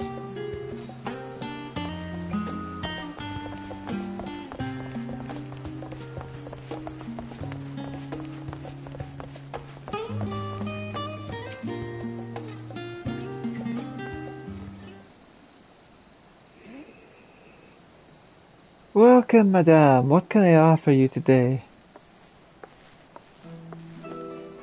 Wait, is that Mistress Alize I see there? My word, how long has it been? Far too long. Meet Dickon, the owner of the Last Stand. I used to frequent his cafe on occasion in between lessons at the studium. That seems like an age ago now. I remember hearing that you and Master Elfinod had set sail for Eosia, but then you never came back. Lately there's been gossip about your father disowning the pair of you. Everything alright at home? It's complicated, and I hadn't expected a complete strangers to be so familiar with our situation quite so quickly. Everyone has an opinion, it seems. Well, it is House Levier. No matter how discreet Master Fortunate may have been, news of your family's doings never stays secret for long. Things being what they are, what brings you back to the city now of all times? We have questions, and only Charlayan has the answers. Tell me, Master Dickon, have you heard anything about Apocalypse of the Final Days?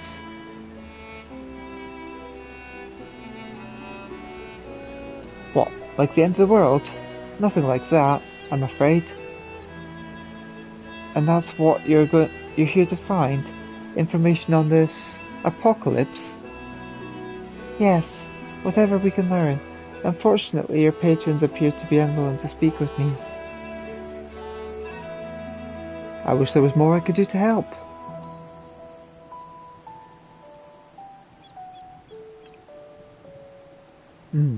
But maybe there is. You're a visitor to Charlayan, aren't you? Then few will know your face. We should be able to pass you off as a server with none the wiser. We just finished preparing a few orders. Strike up some friendly conversation while you're setting down the food, and you might just get the answers you're looking for. Not a bad idea. I hate to ask, but what do you think?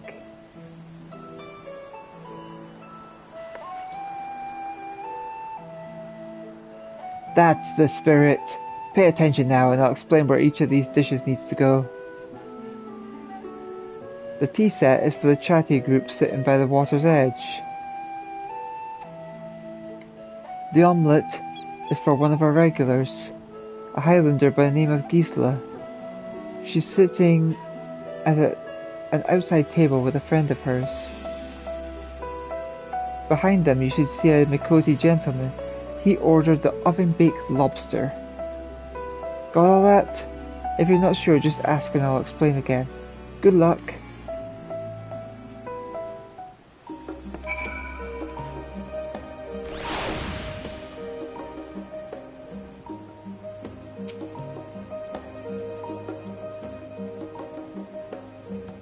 Any troubles? Remember, the tea set goes by the group to the water. Omelette is for Gisela, Highlander woman sitting outside with her friend. Last but not least, the famous lobster goes to the cozy man seated directly behind those two ladies.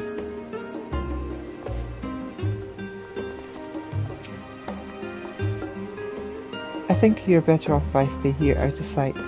Find out what you can, and there'll be a hot cup of coffee waiting for you.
You work here, don't you?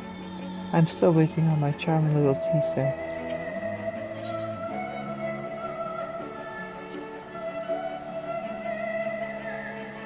Oh, my tea set, lovely, thank you.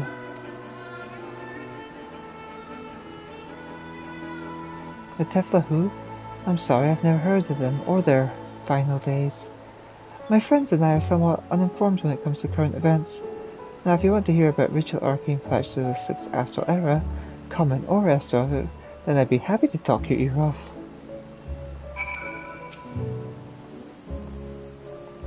I always like to order this when I'm discussing arcane theory with my peers. It's my favourite treat.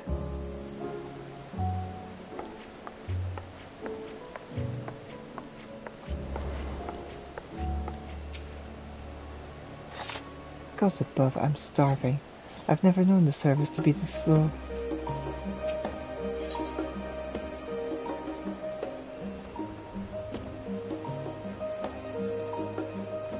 Ah, finally! 2, 4, 6, 8, let's dig in, no time to waste.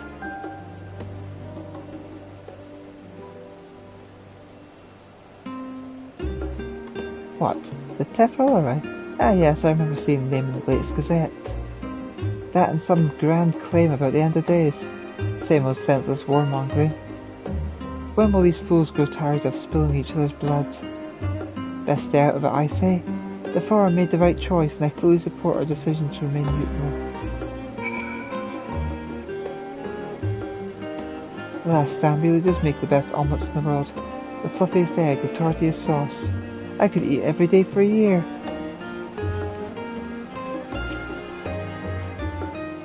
God's the anticipation.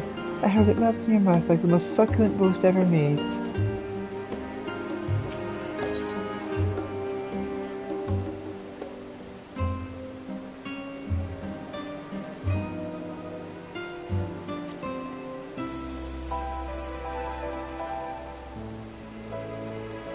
At last, the oven-baked lobster is mine. You have no idea how long I've scrimped and saved, and suffered to afford this heavenly dish.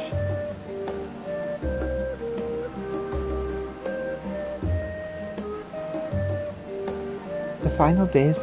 This is the first I've heard of it. Also, that would explain why my friend has been rushed off his feet. It must be a busy time to be a gleaner.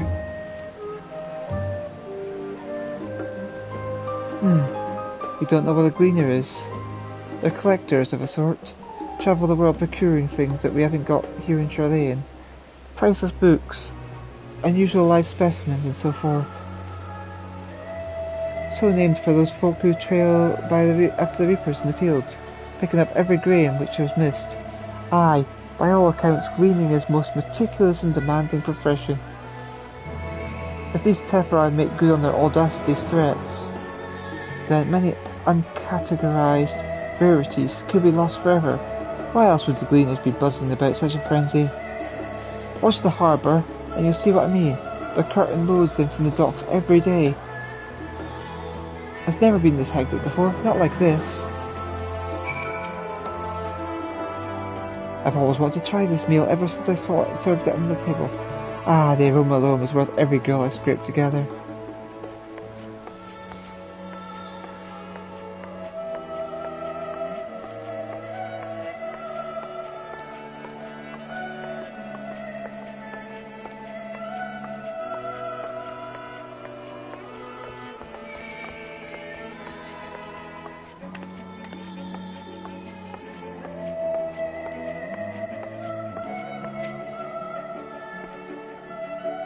I hope you and Mr. Celeste got you what you needed. She must be fond of you, eh? I've never known her to bring anyone along to the cafe before.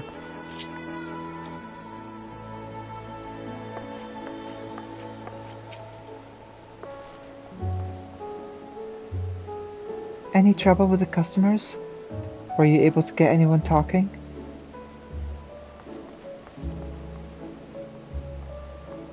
Interesting.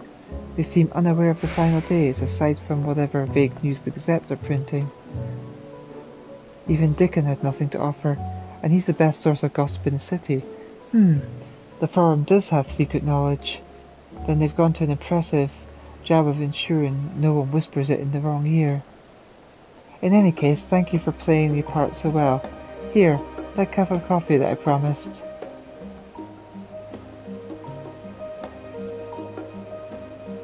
But let's enjoy our drink somewhere else, shall we?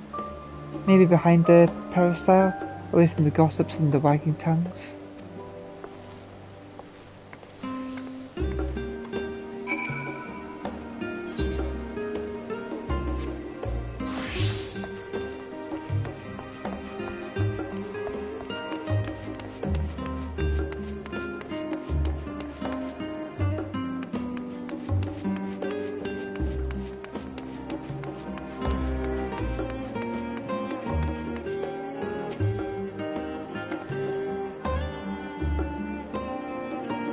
Yes, this should do nicely. Out of the wind and out of sight.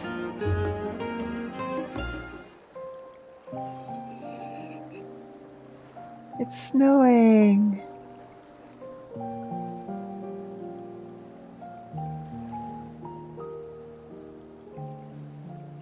When our father disowned us, I couldn't believe what I was hearing. It wasn't until much later that his words began to sink in, that I began to feel the weight of what it meant.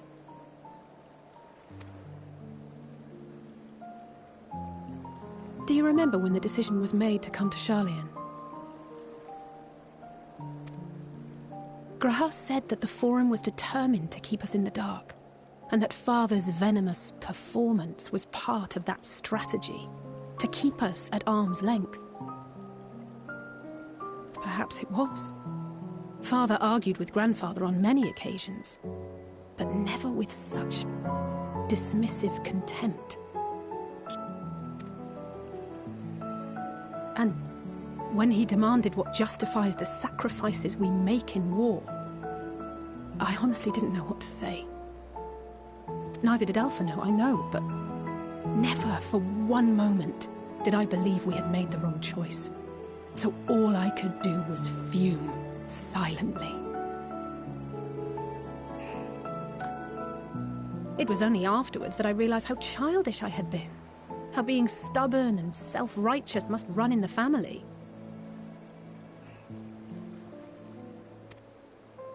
If I could have just mustered a civil response, then things might have turned out differently.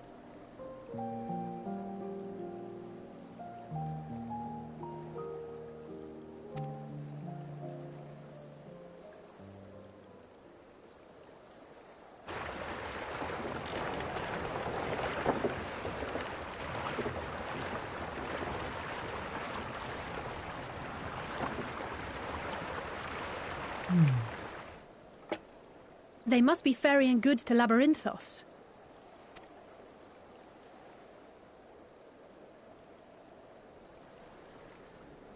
A vast complex beneath the island. Sharlayan is famous for archiving knowledge from around the world. Well, that knowledge is not preserved exclusively in dusty tomes and desiccated samples. Our living library, comprised of all manner of flora and fauna, is housed and studied within that underground facility. Still, that did seem to be an unusually large shipment. When I lived here, it was rare to even see such cargo transported by boat.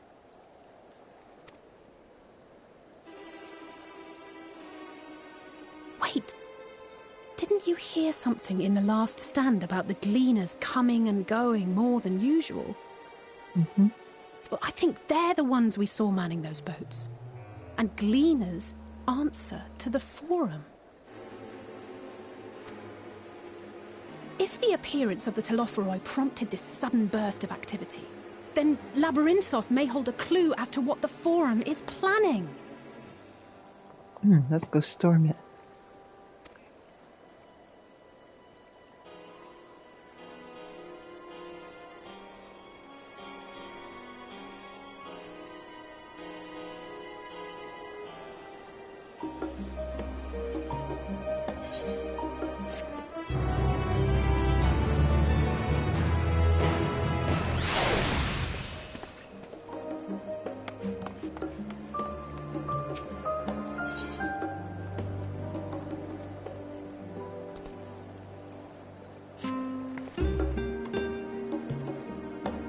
We should tell the others what we've learned about the Gleaners.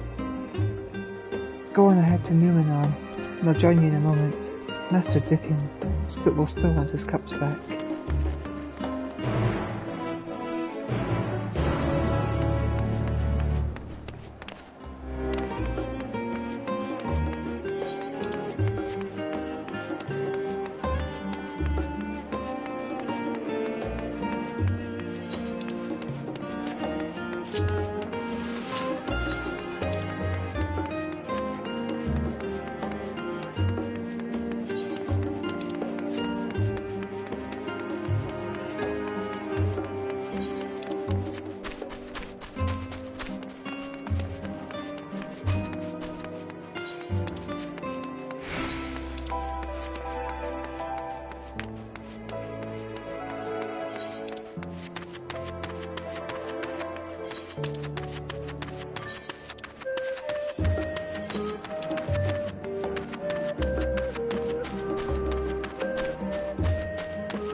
assistant returns.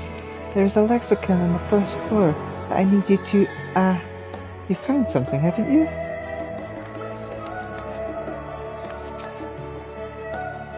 Where's Elita? I thought she was with you. Is that coffee I smell? Did I miss a tea break?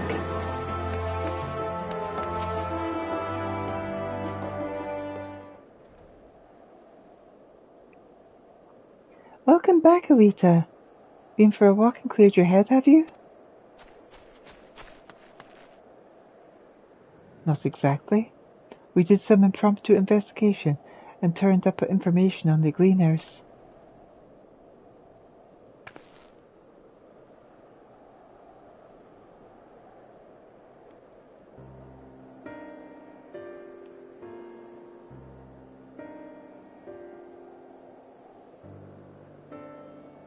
It makes sense.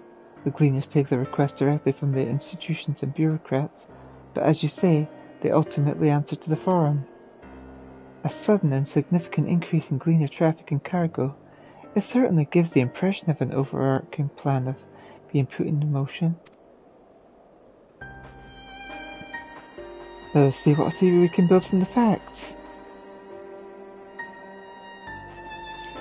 As you still observed earlier, Numenom's archives appear to contain information concerning the final days.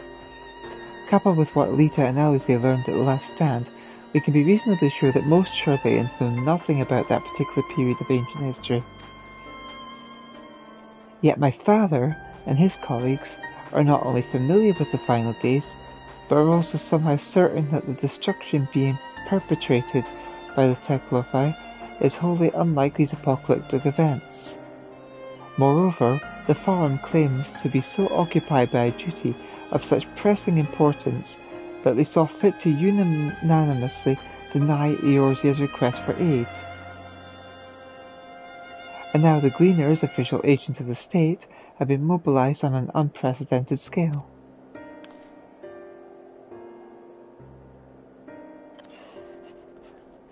I do not think it's a stretch to conclude that the Gleaners' recent activities are in service to the Forum's secret events.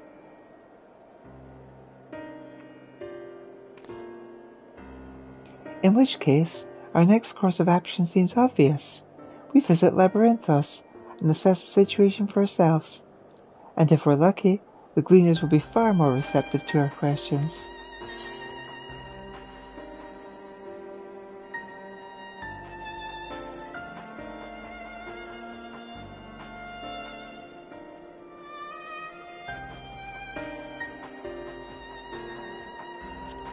A fine idea.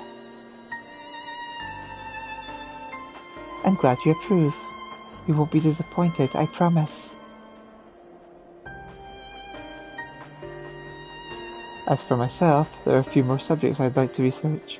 I may join you later, but feel free to leave behind your borrowed books and be on your way. I'll see to it that each is returned to its proper place. That would be great help. Thank you, Raha.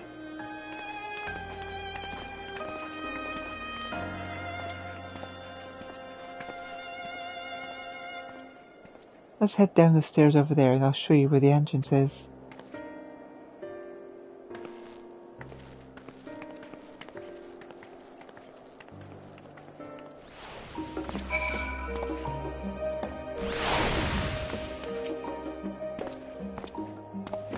Watch your step in Labyrinthos, it's rather more pearls than a simple storehouse. Although that will likely make the experience all the more attractive to an adventurer like you.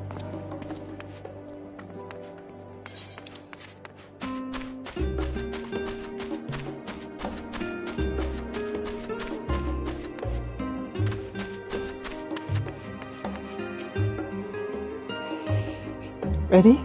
Labyrinthos is not too far from here, but you may find the path a bit disorientating. I'll take the lead, so stay close.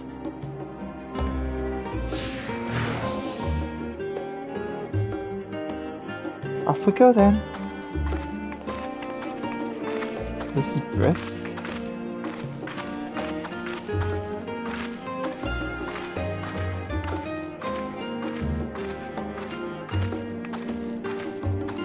pleasant here among the trees. But we really should move along.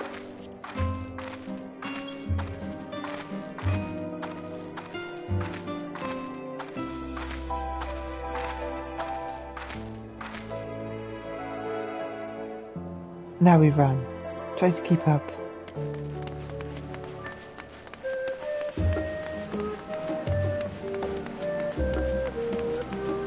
Keep to the path, straight ahead.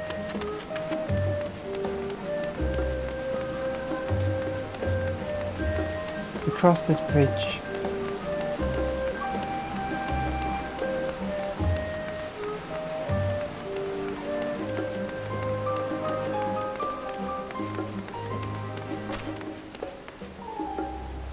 Up here.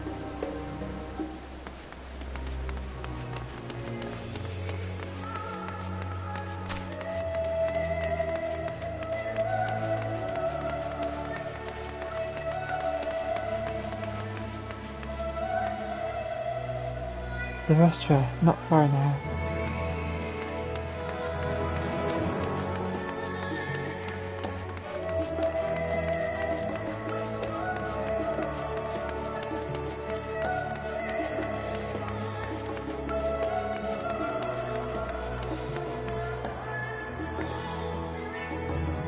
Here we are, through this door and down the stairs. You did remember to attune to the shard back there, didn't you? It will make your life much easier if you need to come back in a hurry. Otherwise, we should keep moving.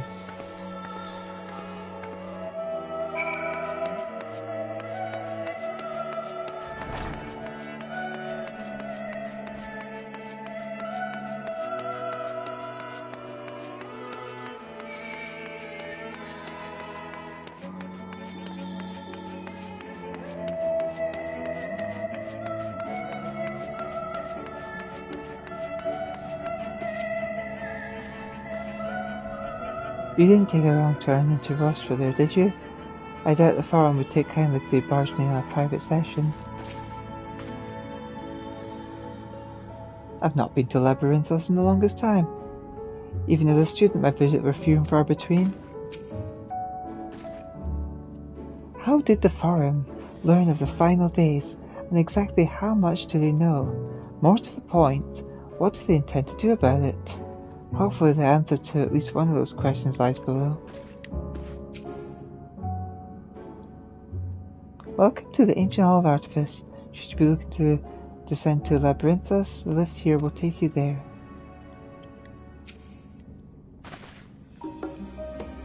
We're all here now, yes? I've taken the liberty of securing permission for the group's descent. Right, everyone into the lift and down we go.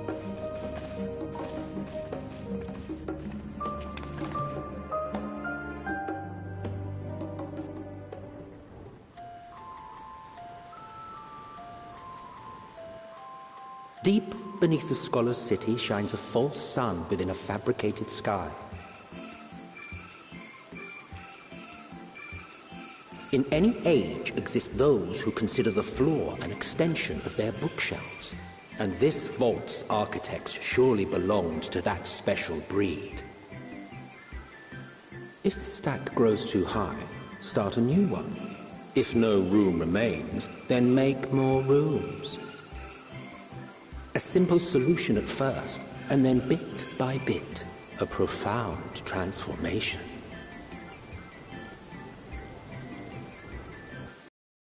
Buried beneath knowledge, a growing, creeping labyrinth from which there is no escape.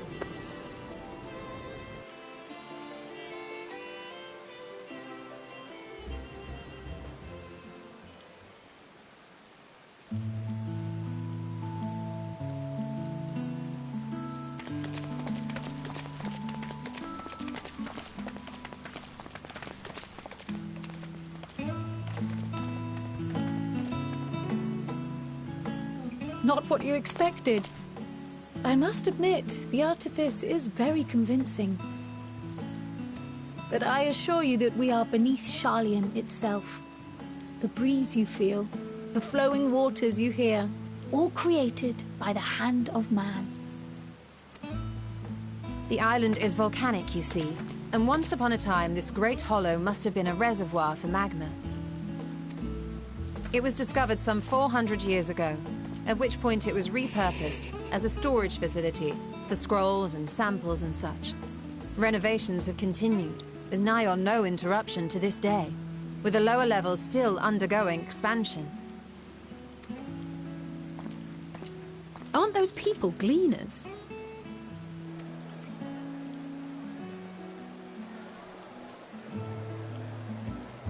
Aye, judging by their dress.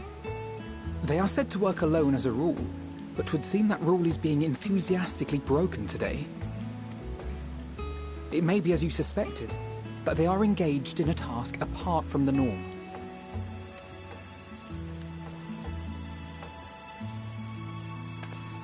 Let's spread out and get some answers then.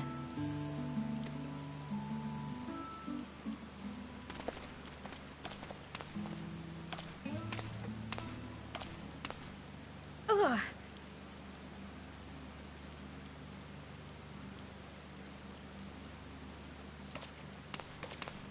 Did you call to me just now?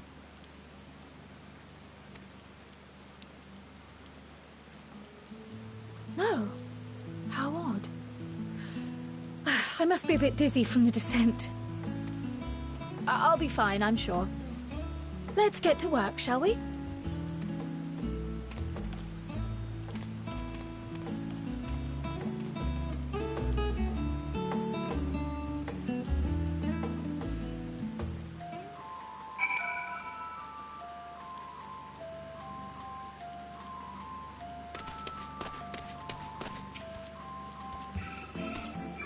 Will you be returning above ground to Australia, madam?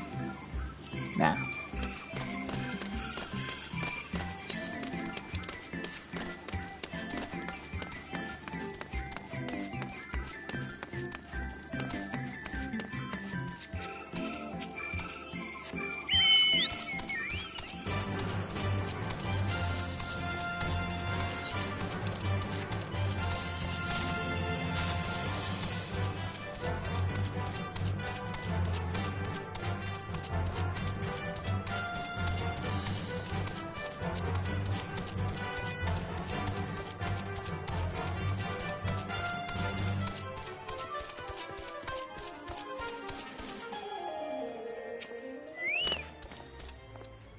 Excuse me, are you a gleaner? If you don't mind, I have some questions to ask.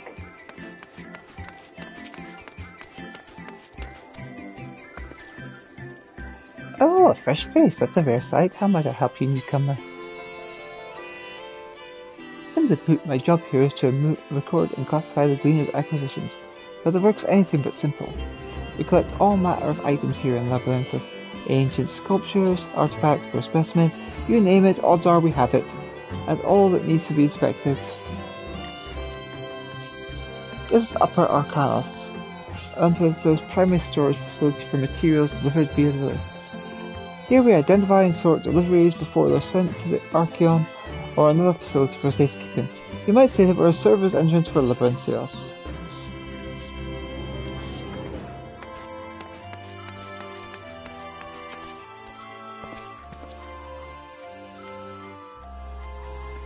Not looking forward to transporting all of this, but I'm looking forward to a nice drink afterwards.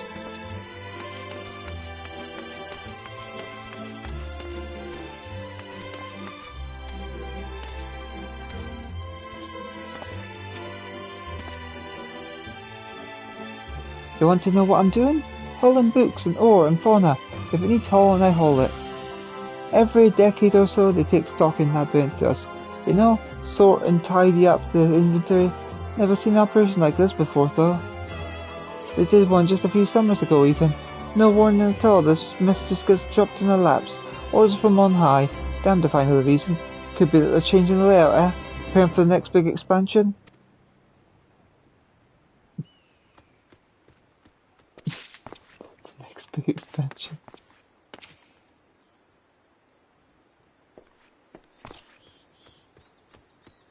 Soon after the guild ship sent out a summons, I knew this would be a rough job. They never call us out of blue for anything easy.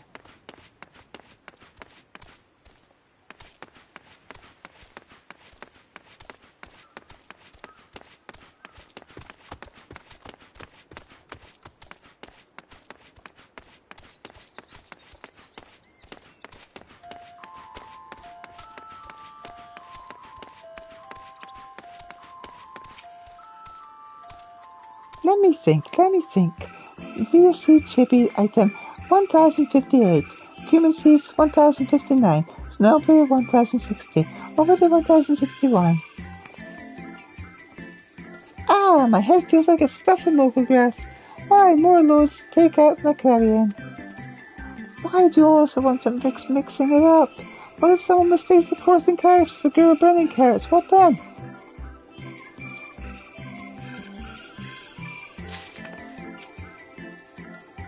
Ah, so 2023 was Landowskin topsoil, then 2024 was from Thanalan, or the Shroud?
I only just started as a cleaner, so I don't mind having menial chores. Any experience is good experience, right? I'll do whatever it takes. So that one day, they'll trust me with those veteran requests that take you all over the world.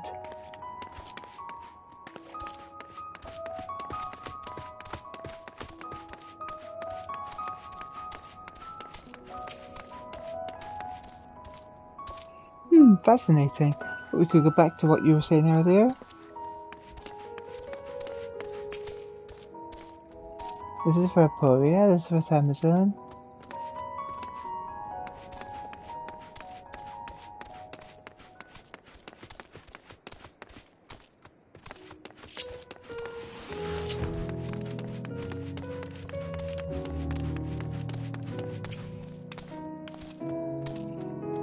Most of those guys around here critically. Why don't you wander around and try making small talk?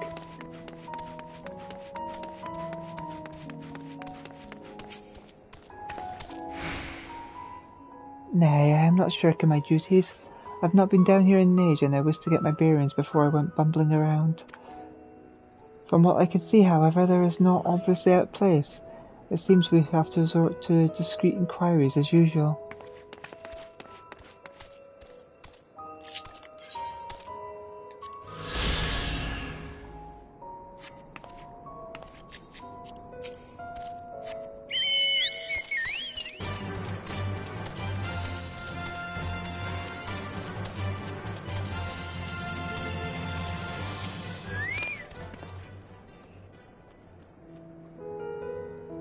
You are here to help or give me more headaches? Because you don't have the look of a gleaner and I'm in no mood for idle chatter. One of my colleagues was so exhausted he took a tumble and crashed into a pile of crates. Now I have a pack of marmots running loose.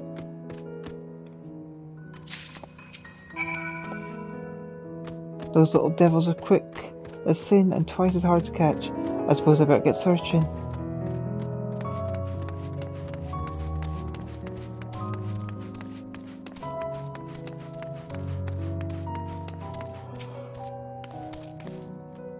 Any luck, Elita? What did the gleaners have to tell?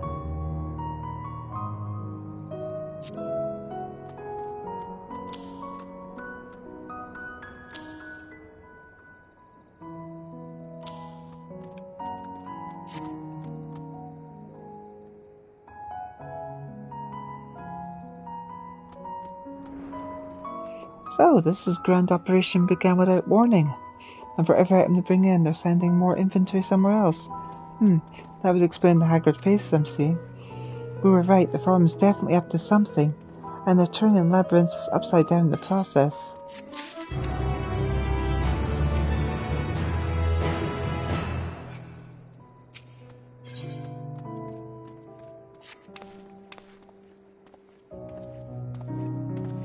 We would do well to learn about more of what specifically the Gleaners are being tasked to do, as well as who tasked them to do it. If you're game, Elita, I have an idea.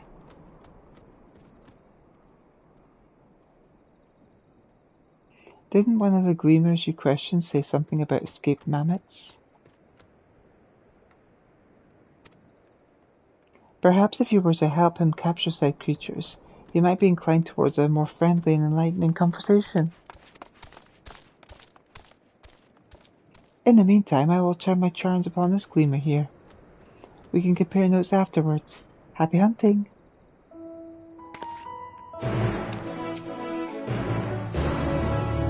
Terribly sorry to disturb you. I need to submit this report of mine, and quickly. It's a bit overdue. Could you remind me of the appropriate date a guild ship was enlisted to help facilitate this most recent operation?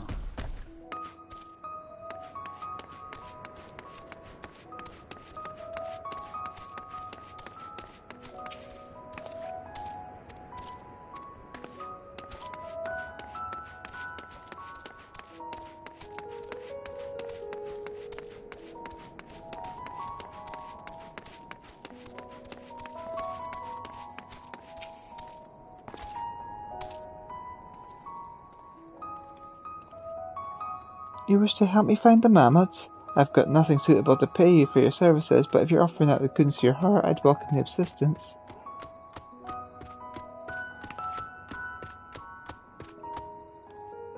The name is Erinvale, friend, specialist in the collector of live specimens. That said, the capture of these Nixian marmots is a trial I've no desire to repeat. Grizzled mice, they call them. For mercy, there are other mammoth species on the tier at present. So, there should be no mistake in our little fugitives. If you happen to catch any, stuff them in this sack. Gently, of course. Where to begin, you wonder? I have not seen any scampering around here, so we'll need to widen your search into the surrounding forest. Be on your guard. There are beasts out there that won't hesitate to prey on a marmot. Or you. I'll search the trees to the west. The eastern part of the forest is all yours. Good luck.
Not much other might lose a chain to a porter.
Example of snowflake that contains a tiny specimen. New variant sequence with its growth and both size and hostile temperament. Measures must be taken to protect the room for larva.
How did you fare? I tracked down 3 of the pack, which leaves 1 accounted for.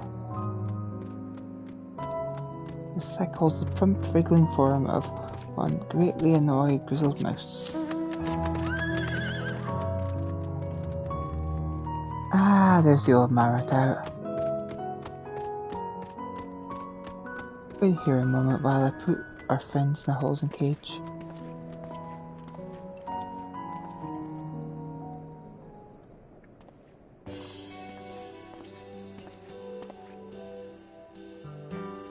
Thankfully, the marmot seemed to be unharmed. It held up well with isolation, but it's too soon to release them into the habitat. It's a good thing we were able to recapture them so swiftly. You have my thanks.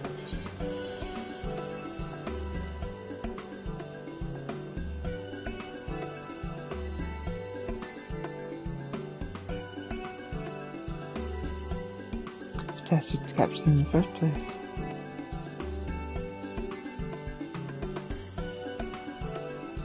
By the authority in charge of Labyrinthus, now and in perpetuity. The same officials who've had us working day and night as of late. The honourable members of the Forum, who else? Suitable for considerable conditions I was given for the stock I was instructed to procure. I don't know what the Forum has planned for these creatures, but at the very least I doubt they'll be served for dinner today or tomorrow.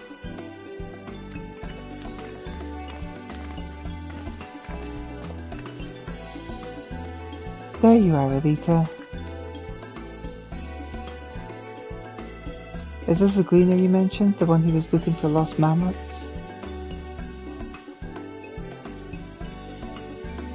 Interesting company you keep, friend. Who are you folk anyway? I am Krell, of the student of Baldessian. The others are my associates. Truth be told, the Forum's decision of late have not set entirely well with us. That's why we made the descent into Labyrinthus. We hoped that by seeing those decisions put into action, we might more fully understand their reasoning. Wise and practical. Never hurts to try and gain a broader perspective, does it? Anyway, duty calls. Other animals capture and enclosures are empty. Once again, I'm sorry that I can't offer you more for your services.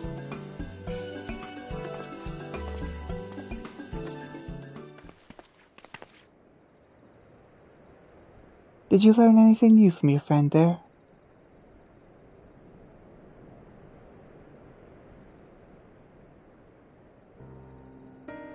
So, we confirmed that the order for this ambitious operation did indeed come directly from the Forum.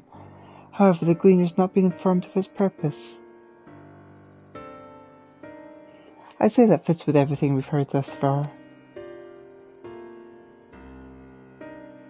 We also discovered that the operation was begun. The Forum contacted the Gleaner's guild ship and put their people to this great work some 4 days after the Tellarfry made their chilling declaration. As seasoned travellers, the Gleaners kept abreast of news from every corner of the world out of necessity. Thus am I inclined to trust that their calendar of events is accurate. Altogether, it gives a distinct impression that this undertaking was sudden and unexpected development. Yet I find it hard to believe that such a comprehensive restructuring of Labyrinthus and its archives could have been planned in such a brief window. Nay, this plan was long in the making. They were but awaiting the right time to put it into effect. And the Teflari's declaration is what set it all in motion. It seems likely, but let us not leap to conclusions just yet. For the moment I suggest we conduct a wider investigation of Labyrinthus. The more facilities we visit, the more pieces of the puzzle we stand to find. In that case, how about we head to the Archeon? From there we can reach the lower...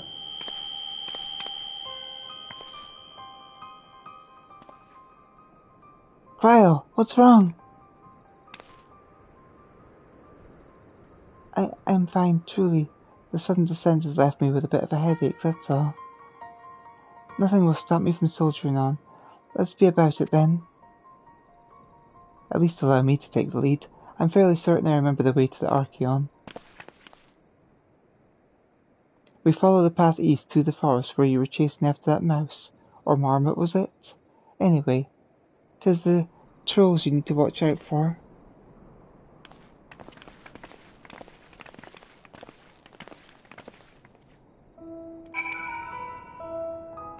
Right. I think I'm gonna stop progressing story there for now.